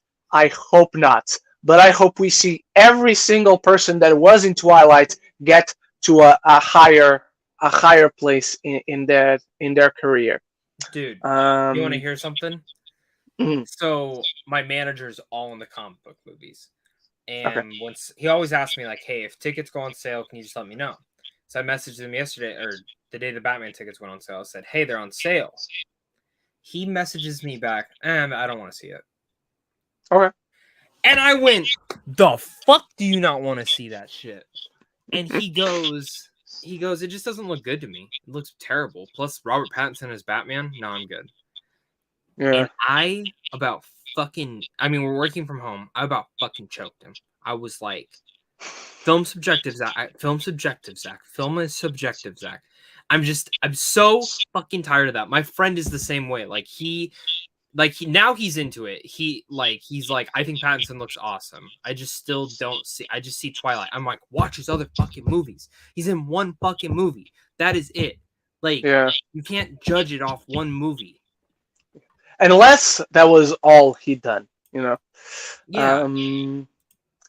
Why was Suicide Squad not even the short list for visual effects? I feel like maybe other than Dune, it had the best visual effects of any 2021 movies. I personally would put Eternals right after Dune for best visual effects, which the fact that it had such great cinematography also helped. I don't know. I wasn't on the short list, but I can see it not get. But I can see Free Guy getting over it. I understand all the other ones getting over it too. I'm not too bothered. James Gunn even is not too bothered. Clearly, I bet inside he's like, "Oh fuck, god damn it!" But I'm alright with that. I don't know. I don't have an answer for that. I'm just not smart enough or aware enough. Marketing. Warner Brothers didn't put the money into it because the movie bombed. I mean, they premiered it on HBO Max. Hope John Cena gets an Emmy nomination. Now that'd be cool. Yeah. That's not a weird world we live in now. That is a real thing that could happen. That is a real thing that could happen now. Very true. What do you guys think about the Obi-Wan show premiering on Disney Plus on the exact day of the 45th anniversary of A New Hope, my personal favorite Star Wars movie? I think it's very fitting. It's like poetry. It rhymes. Everyone, instead of being happy that we got a poster, a really good poster, by the way, instead of being happy that we got a date, everyone's like, "Oh, why isn't it premiering on May the 4th? Who cares? May 25th, the anniversary of Star Wars. I think that fits better. That's when Star Wars was born. That's when we first met Obi-Wan. Like, I have a feeling cares? Though, May 4th, and God, I hope, I would love if they just gave release dates to every Star Wars thing for the year. Oh, they're not gonna. No. They're not gonna. What do you think? I think we get Jedi Fallen Order 2's trailer that day, though. Because it's supposedly coming out this year. Yeah, I think that's the first day they showcase it. Oh God, I can't believe we're about to read this, but I'm so excited to read this. As much as I enjoy Soup's content, I saw a tweet from him about him loving a fan talking about No Way Home ending with MJ and Peter having kids after No Way Home, and it was one of the worst things I've ever heard. Joe, it wasn't one of the worst things you've ever heard. It was the worst single thing everyone ever put on that hellish app.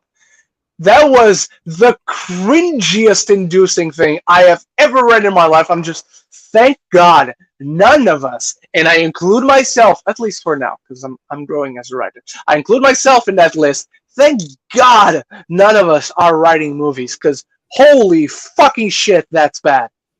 Holy crap. I shit my pants how bad that was. That was absolutely goddamn atrocious. Zach, any thoughts? Any thoughts on that? Because I know you saw it. Can I just no comment? I physically cringed. I was like, oh God, what is this? That wasn't the first thing that I've seen posted that I physically cringed from, but yeah. He's posted things like that before, and I'm just like, why? Mm-hmm. You know what I mean? But yeah, that was I think the last thing I physically cringed from that he posted was he said that Star Wars Episode 6, Boba Fett, was the best thing that we've ever gotten from Star Wars. And I thought to myself, no. In no way is it. I showed my friend that, who doesn't know anything like Clone Wars and anything. He's just into like what's live action. He thought it was good, but he goes, I don't get it. And I'm like, that's the thing. I'm like, if you're not into the cameos, I don't think like I'm really all into this. Like, and that tells you all you need to know about the show. Yeah. So, like, I'm very curious how Ahsoka is, because technically it's a sequel to Star Wars Rebels, and Star Wars Rebels is a cartoon show. So that's true. Jigo EP, what do you think when people criticize a movie for a bad character? They usually blame it on the actor than the writing.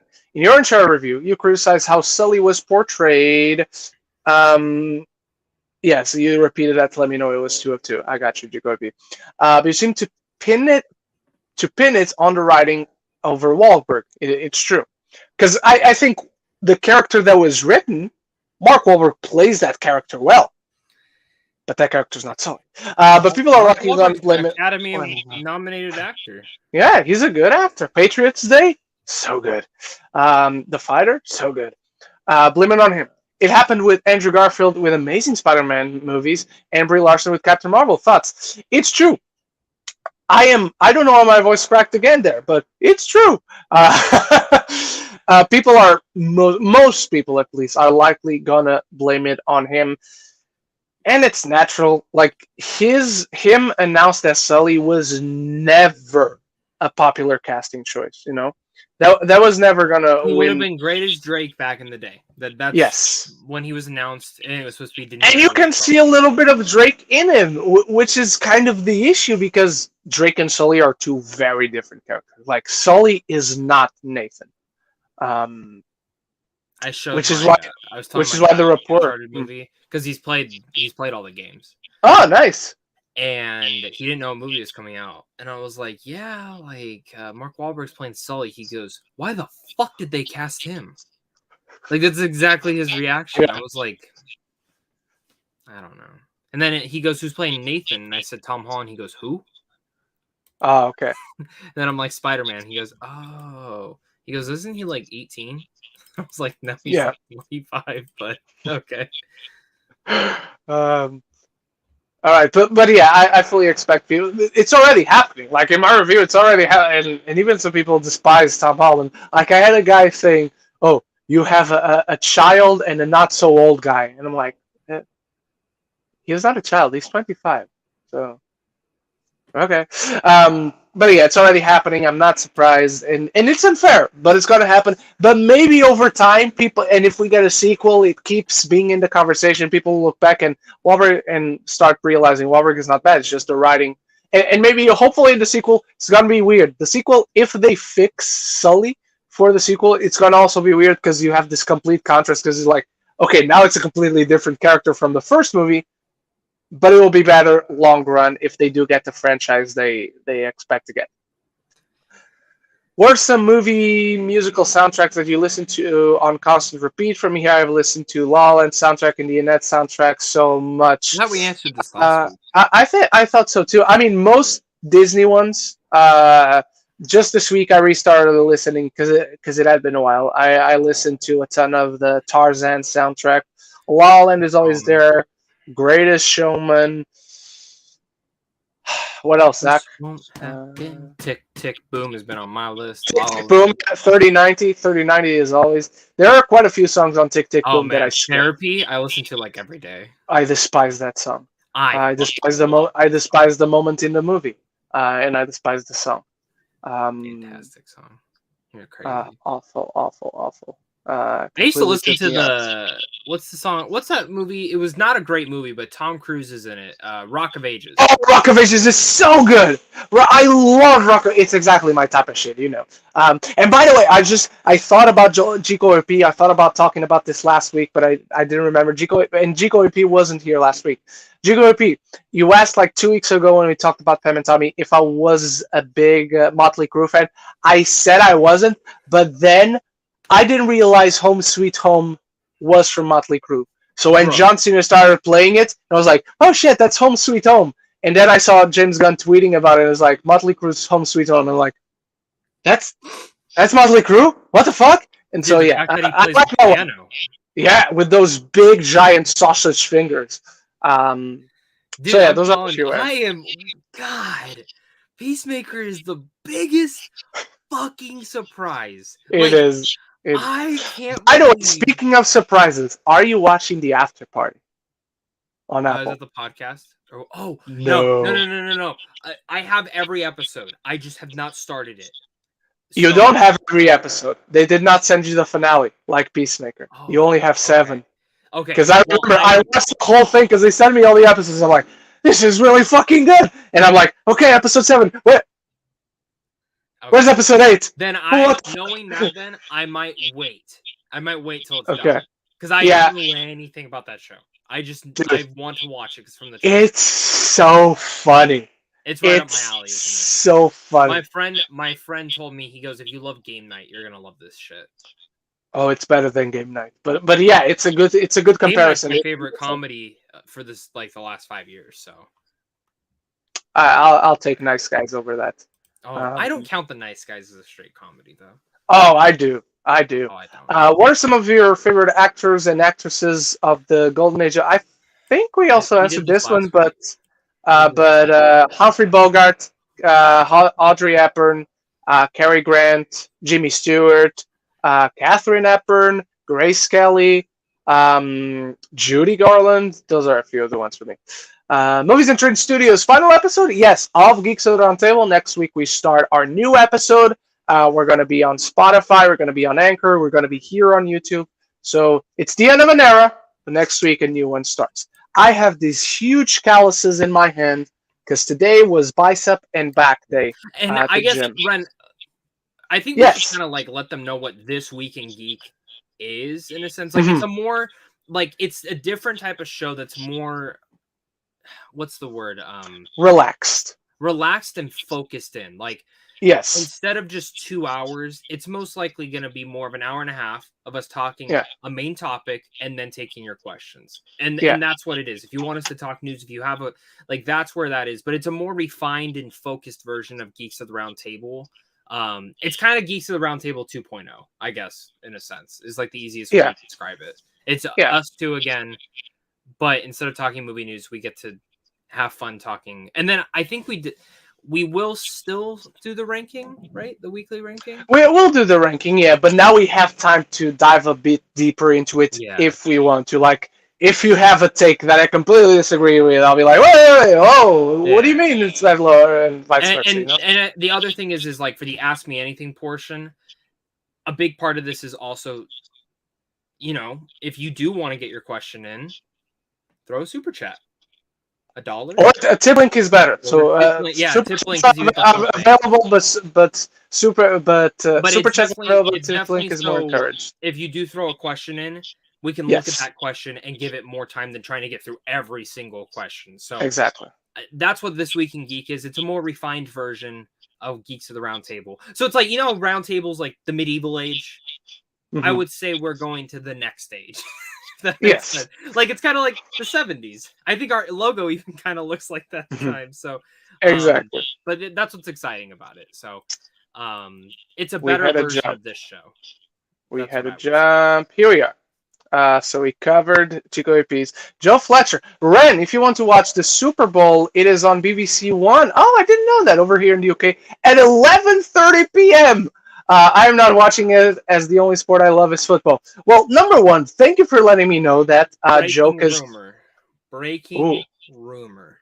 go ahead. It is reported that Denis Villeneuve is looking at 4 actors to be eyed to play Fade Harkonnen in Dune Part 2.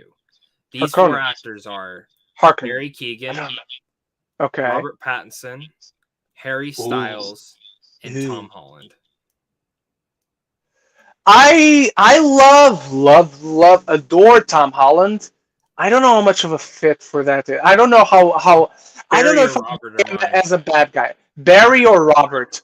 Robert is But very exciting. Let me say this. I will say Harry Styles is one of the main characters in Don't Worry, Darling, that new Olivia Wilde movie. Yeah.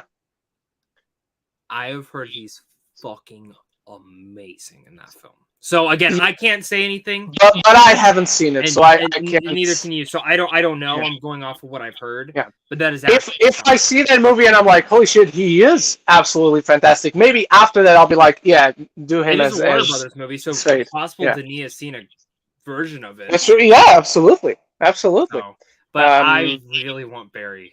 Or he just really likes Dunkirk. Mm-hmm. I think Barry works better in that role because he kind of looks more to Dave Bautista and Stellan Skarsgård. I don't think he looks like Dave Bautista, but I do agree he has like the same nose as Skarsgård. But I think Fade is supposed to like be the opposite of those two, where he's like this gorgeous looking man that everyone loves, you know. But I guess if it is supposed to be the gorgeous looking man, I mean Harry Styles and Tom Holland also have that. So yes, but you need a balance of that plus being a fit for the role. And Tom, at least at the moment, I just don't think he's a fit for that role. I trust whatever Denis picks. I trust exactly. Even if it's none of these actors. I mean. But getting back to it, 11 p.m. I can't watch anything at 11 p.m. 11 p.m. 11:30 p.m. I'm already in bed, getting ready to fall asleep at any moment because I have terrible insomnia. I take a long ass time to fall asleep, and I want to do my best to fall asleep before midnight so I can get my 8 hours in because I'm an old man. But it's good to know because if I want to start getting into American football, I won't start with the Super Bowl because I won't know who to root for, but maybe the other games throughout the season. I don't know how it works. Maybe that is also on BBC One. The Super Bowl is actually not a bad one to start with. Why you don't know who to root for, you kind of get the excitement, if I'm being honest. Okay. So. But again, at 11 p.m., at 11:30 p.m., I'm not going to start with, at least this year, I'm not going to start with the Super Bowl. All right. Zach, did you see the Razzie nominations? And if so, what do you think of it? In my opinion, Ben Affleck does not deserve to be nominated for Worst Supporting Actor for this, for his The Last Duel performance. Yeah, I mean, I didn't think so. I thought he was great. I thought he was one of the best performances in there. At least Jared Leto got nominated.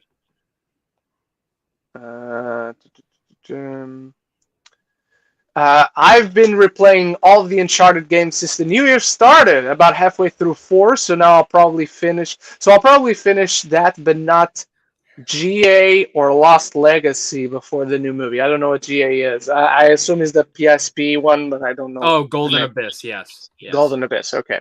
Is that important, like, for the story? Story-wise, is that important? It's a good game. It's a good game, but is it needed now? They didn't even make it. Naughty Dog didn't even make the game. Naughty Dog didn't. Do a remaster. Naughty Dog. Okay, that's all I need then. But yeah, that's good. I want to. After seeing the movie, I'm like, I want to replay these games. So I'm asking my mom to send it over in the mail because they're in Portugal. Zach, since Valentine's Day is on Monday, do you have plans with your girlfriend on that day? Well, the thing is, Valentine's Day is a bitch to go out to dinner for. So what we're doing is we're doing an early lunch tomorrow before the Super Bowl because I'm assuming it'll be less busy. And then Monday we're going to go to the gym and then go to our favorite sushi place afterwards. Nice. So yeah. All right. Last year we went to California for a day. That's true. But she's in school now, so we can't do that shit. How do you guys feel about the Beauty and the Beast prequel series getting shelved and now may never see the light of day? Oh, Rita really came in and fucked it all up, didn't she? Look, I'll say this. I love that live action Beauty and the Beast more than most. I know I'm in the minority, and that's okay. And then when they announced that, that was very exciting. But it's 2022. That was announced in 2017. I think whatever spark of excitement that was there for a ton of people when that movie came out, it's gone. It's gone by this point. I think it's better to let it die. I don't care. And I love them, and I would love to see this show because Luke Evans as Gaston is pitch perfect casting. There seems to be so many issues behind the scenes. I feel, and I'll say it was Rito. But I'll even say, was it really? Yeah. Really? I thought everyone was just joking on that when everyone was tweeting that out. Everyone is semi-joking because she has a reputation. And apparently, it's true. She does have a reputation for a reason. Can you tell me, like, just later? Just message me? Yes. When we end the show. I'm really interested in this. So, yeah. But you also think they should just let it die, right?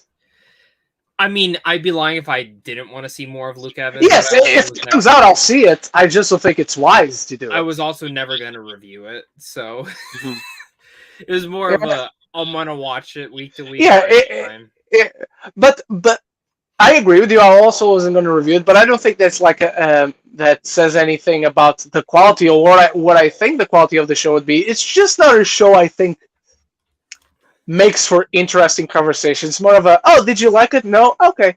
And it's done, you know? Also, I just want to let everyone know, there are so many fucking questions. I don't think we're going to hit them. Well, if people keep we got to go fast then. We got to go fast. Okay. Should we rapid fire for the next few minutes? What are your thoughts on cliches used in film? Depends on how they're used. For me, I don't mind cliches if they're executed exactly that. If they're executed well, a lot of great movies have a bunch of cliches. Look at How to Train a Dragon with a liar reveal story, but it was well done. Hell, people complain the MCU formula with some of the tropes we come to expect, but even though it's in the movies, if they're done well, I'm not bothered by it. You completely captured my thoughts. It's all execution. Like, look at episode 5 of the Book of Boba Fett, Mandalorian season 3, episode 1. Everything about that on paper is like, oh, I've seen it before. Why is that cool? Oh, okay, it's fine. On paper, it's just a very mundane script. But the execution elevates every single thing about it. It's like Marry Me. Marry Me is the most generic fucking thing in the world. Yes, but, and it is. I thought the execution actually made it, because they knew what it was. You know, it wasn't like it was trying to be like this highly sophisticated film. There's another film coming out next week that I can't speak on, but it's the exact same thing. It's not highly sophisticated. If you've seen the trailer, you know exactly what it's going to be. And if you go in watching it for that, you're going to enjoy it. Yeah. It rhymes with hog. Is it Cody Leach? As I know he loves Uncharted from videos on his channel. No, because I never talked with Cody. I only know Cody from Zach mentioning him. I never interacted with him directly or indirectly that I remember, that I realized. Maybe I'm missing something, but no, I'm not subscribed to Cody. I don't think he's subscribed to me. I just never interacted with him. Not that I have anything against him, by the way, but no, it's not him. Cody's great. It's someone who I've seen on my channel, and someone who has actually helped me quite. Oh, where'd he go? Where did he go? Ren left us again. As I was saying before I took myself out, is someone you have seen on the channel before, and someone who has helped me quite a lot in some of the videos that we've seen before. All right.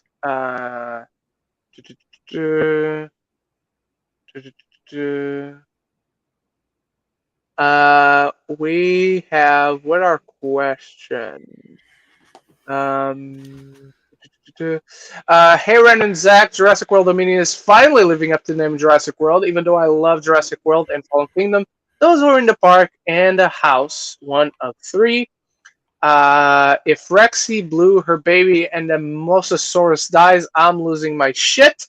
I believe all the humans should die because then it's truly Jurassic World. Maybe that's how it ends. Maybe that's how it ends. I think Maybe the me. exciting because animals are better than people. So yeah. Joe Fletcher. I could go see Death on the Nile or Uncharted. Which one should I pick?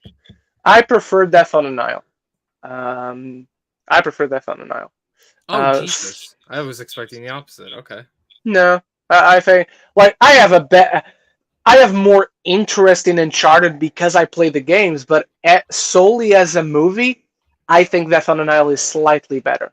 It's also better director, better directed, like ridiculously better. Thoughts directed. on Edge of 17?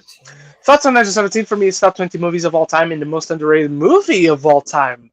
I'm gonna have an unpopular opinion because I remember Edge of 17 that came out in 2016. I still was living back in Portugal. And that movie didn't come out in theaters, so I watched that slightly later than everyone else. When it came out on digital, and when I watched, I was like, okay, this is good. I enjoyed this. This is a good movie. Very confident thumbs up. But I didn't love it like as much as everyone else was loving it. Like good performances, a good script, a fun story, but just didn't connect on that extra personal level for me. So I like it, just clearly not as much as you. Zach, I think you'll love this one. I love this movie.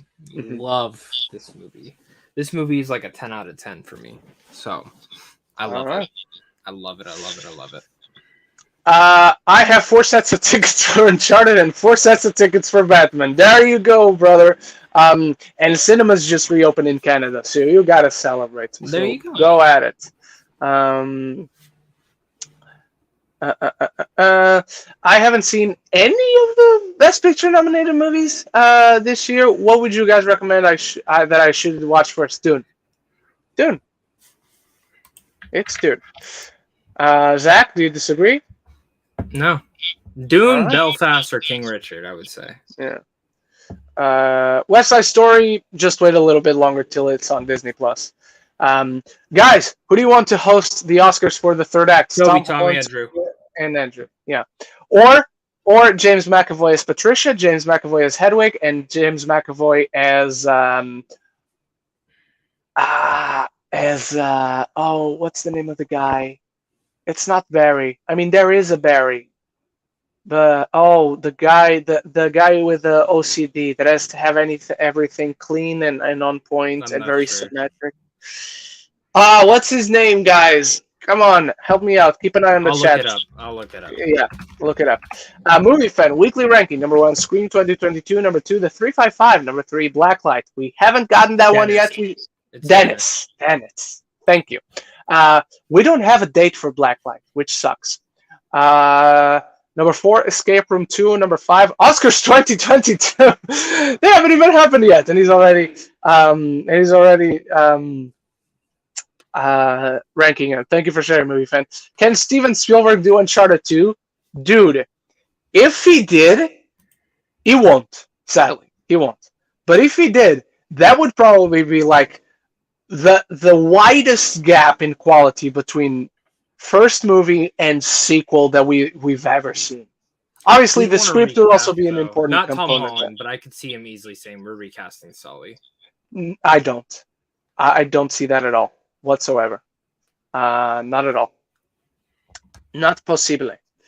So yeah. 2 of the writers of the Uncharted movie wrote Punisher: Warzone, a film I don't like too much, but it's not terribly written. If you look at that script, it's not a horrible film. Transformers Last Night is atrocious. And Men in Black International, which is not that bad. I know it's not a good movie, but it's not that bad. So I'm guessing it's not a well-written movie. It's a very flawed script. It's better than any of those. It's better than any of those. If you read the behind the scenes issues on that film, the Which studio. One? Oh, Men in Black International. Yeah, it's yeah, really bad. Like the script that was written was not the script they went into the film with. The studio, the agents, like there was so many hands on that fucking film, and it was terrible. I fucking hate that movie. I don't hate it. Ren and Zach, I have been thinking of and asking a lot of questions, but I had one that I thought of for months that I would ask you guys. Think of this as my hardest question yet. So here it is. If you had to watch and pick only one movie out of all the movies that you ever watched to watch for the rest of your life, what would it be and why? The Avengers. Toy Story. Doesn't matter. Alrighty. It's not that hard. It's just no. I just had to think of the movies that are my top 10 of all time, and I would pick my personal favorite, Endgame, but it just feels like I want to see the Avengers coming together. You know.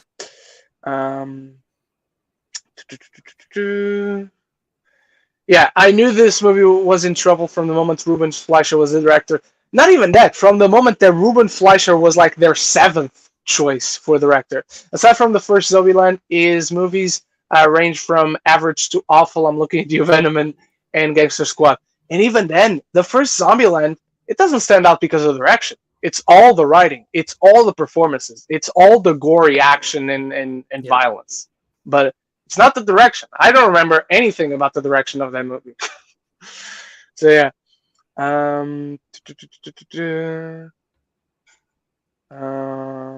How many more should we take? 3 over 2.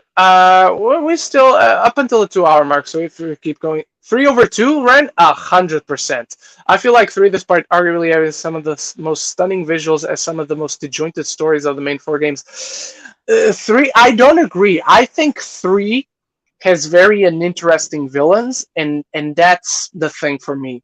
2, I don't care for the villain of 2 either. I know that's the unpopular thing, because I know the villain of 2 most people really like. For me, the only proper good villain in the Uncharted games is in the 4th one, because it's personal, and you have the whole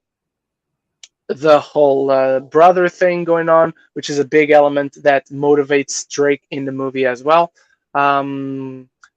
So yeah, I will go to 3 over 2 because I also prefer the locations. The climax of 3 is fantastic, and like you said, some of the most stunning visuals and cinematics. The scene on the ship, the big ship sinking little by, that's, oh my god, that's awesome.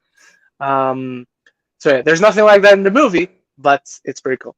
Ren, since you love Ed Sheeran, have you heard the Joker and the Queen duet with Taylor Swift that came out yesterday? If so, what did you think? I absolutely love it so much. No, I didn't, because I love the original song and I don't care for Taylor Swift, so I didn't bother listening to it. Zach, did you listen to this version? No, I didn't even know it came out. By the way, would you put Uncharted 3 or over 2, or do you prefer the second one?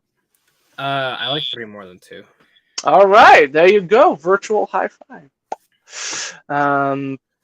Eric Thorpe, No Time to Die should have been nominated for cinematography. I would take Power of the Dog out over No Time to Die. I agree. And yes, I personally would have nominated for BP. Same here, but like cinematography, just objectively deserved to not.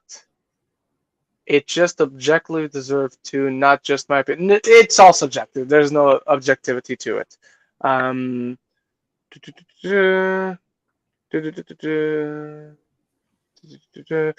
Jigger repeat, what do you guys define as an Oscar snub? For me, I think it's a film or someone they wanted to get nominated, but for me, it's more just what is likely to get nominated. It's all subjective. It's all subjective. To me, I only like, and I'm sure I've misused the term according to at least my definition of what a snub is. I'm sure I myself misused it before, but to me, what do you call a snub, or what I personally only like to call a snub, is when you can make a really good argument that that person could/should win. Jessica Chastain, she could very well win. Nicole Kidman, she could very well win. Kristen Stewart, she could very well win. What's the other one besides Olivia Colman? It's Penelope Cruz. I haven't seen it, but Emilia Jones, if she had gotten a nomination, that's enough because she could/should win as well. Denis for director.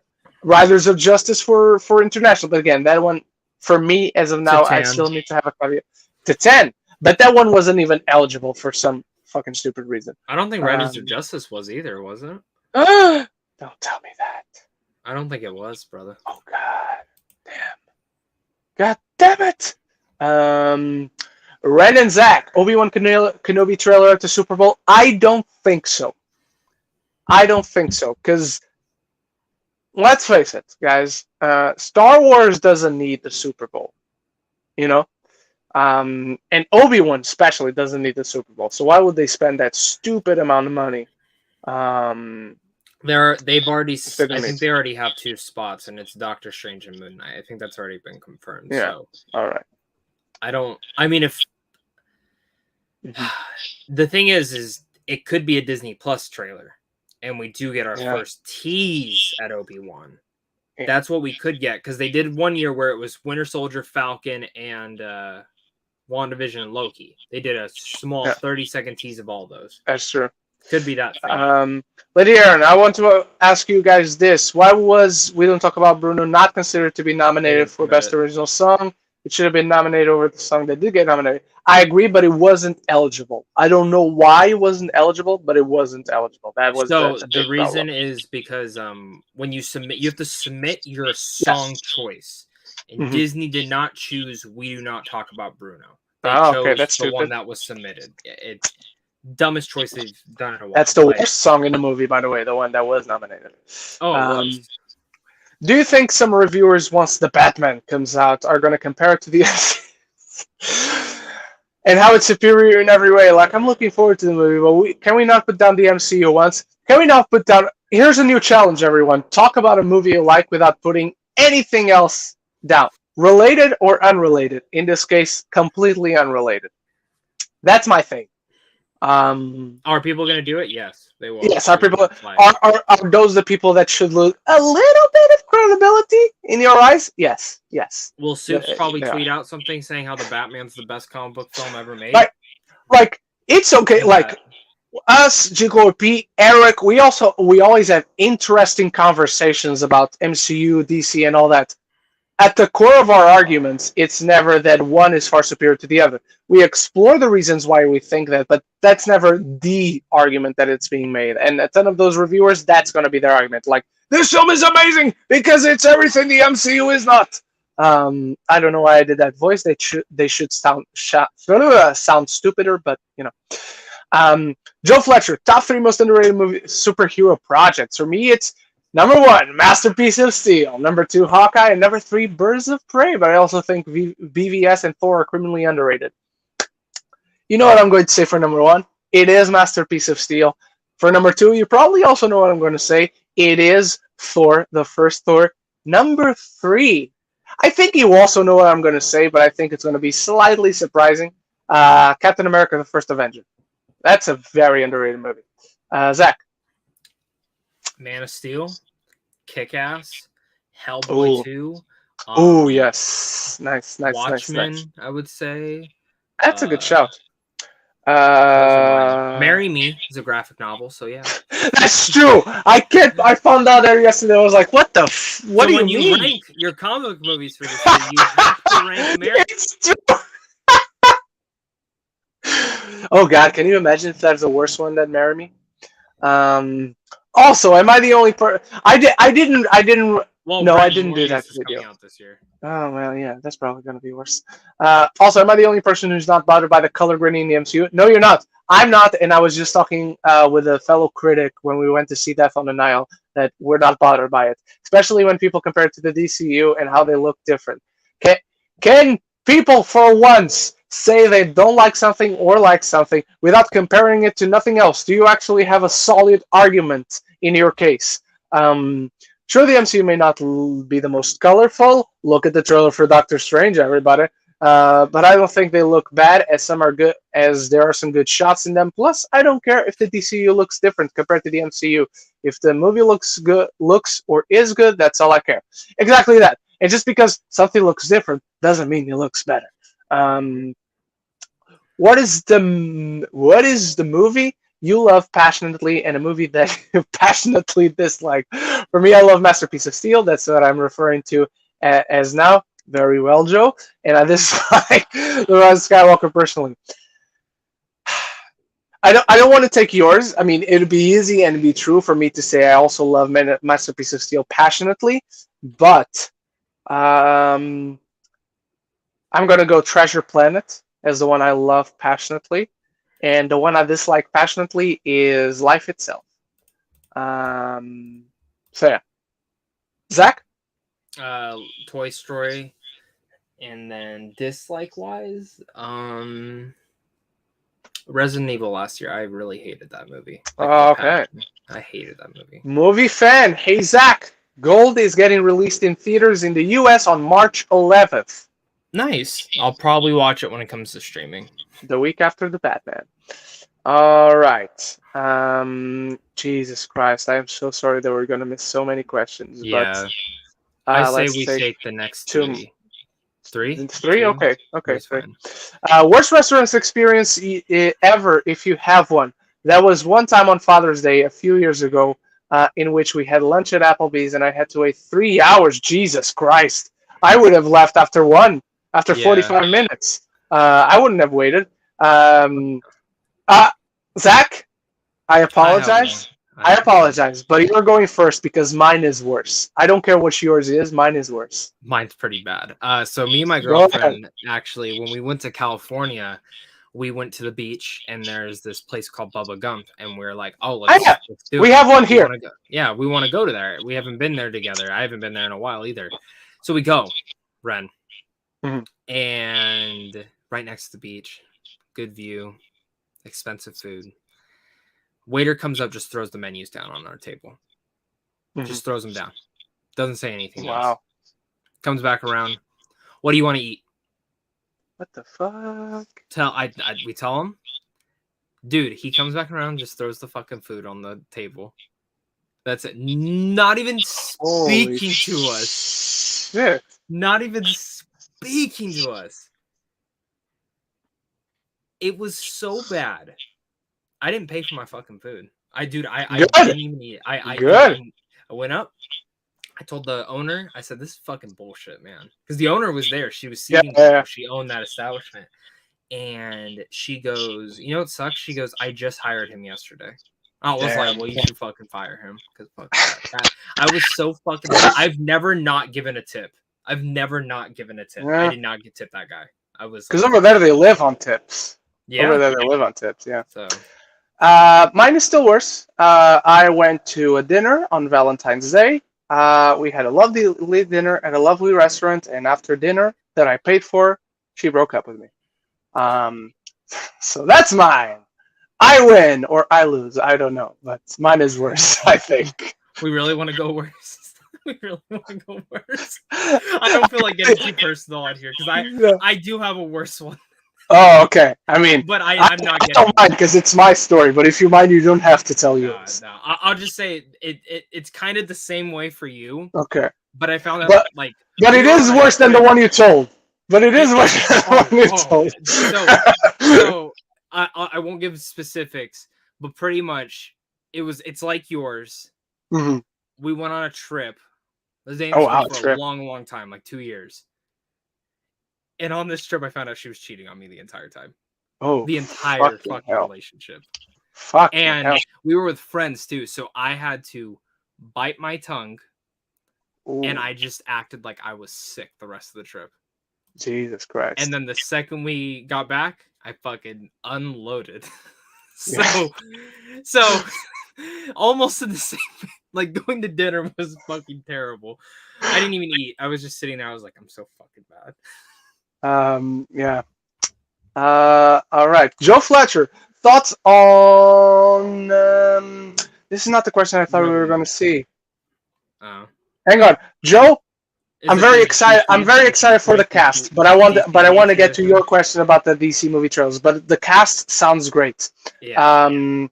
Thoughts on the 2022 DC movie trailer? This made me a lot more excited for Black Adam, and I'm already excited for Aquaman 2, and I'm incredibly excited for The Batman. However, I'm not excited for The Flash because of erasing Snyder's masterpiece of a trilogy, and of course, the KKK threatening Wonder Woman Peter. Yeah.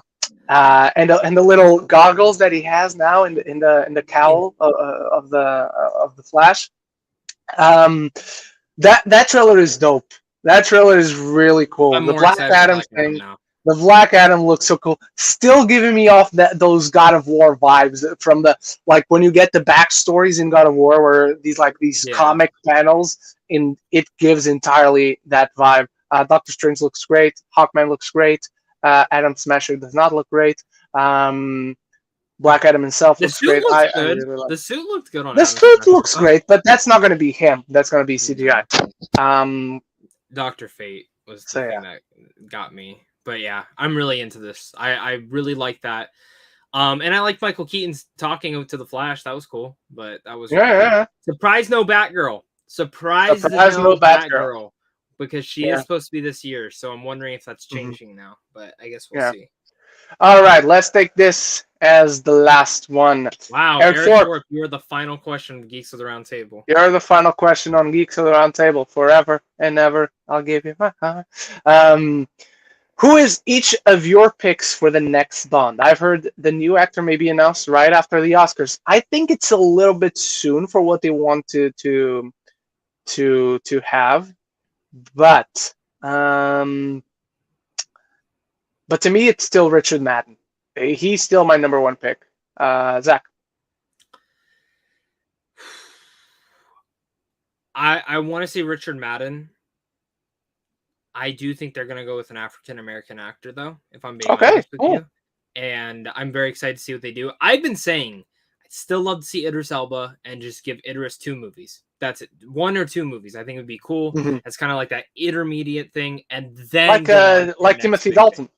Yeah, in a sense. Yeah. Like, I think it would just be cool. The Bond character is so unique, you could do anything like that. I agree. But I would really Richard Madden would be my next pick, though. If I was just going the classic Bond, but Idris Elba can still do it. Give like a final, like an older Bond in his like prime. You know what like his I know we got No Time to Die, which was technically his last mission, but I mean like old Bond. You know, who's still working, never went into retirement, type of thing, and give us like a classic Bond story. Like don't do like you don't have to do deep with the character, just do what you have to do. So that's would be mine. I agree.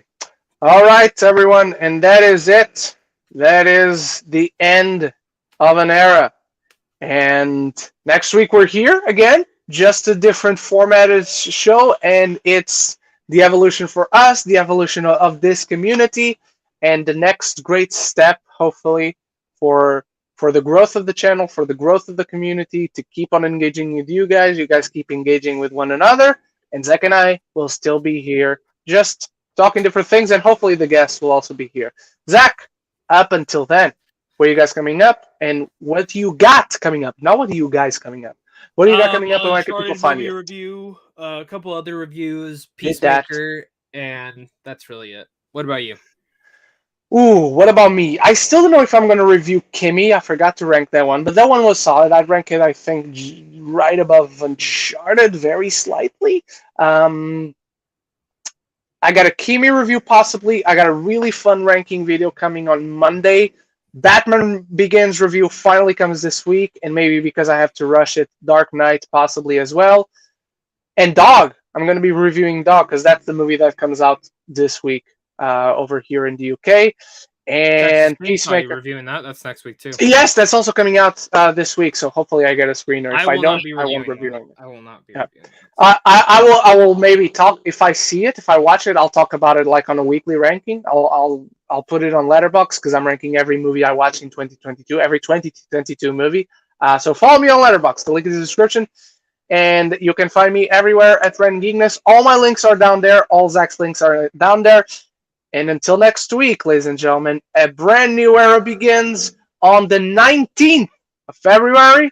So, love each other as always, and love the movie as always as well.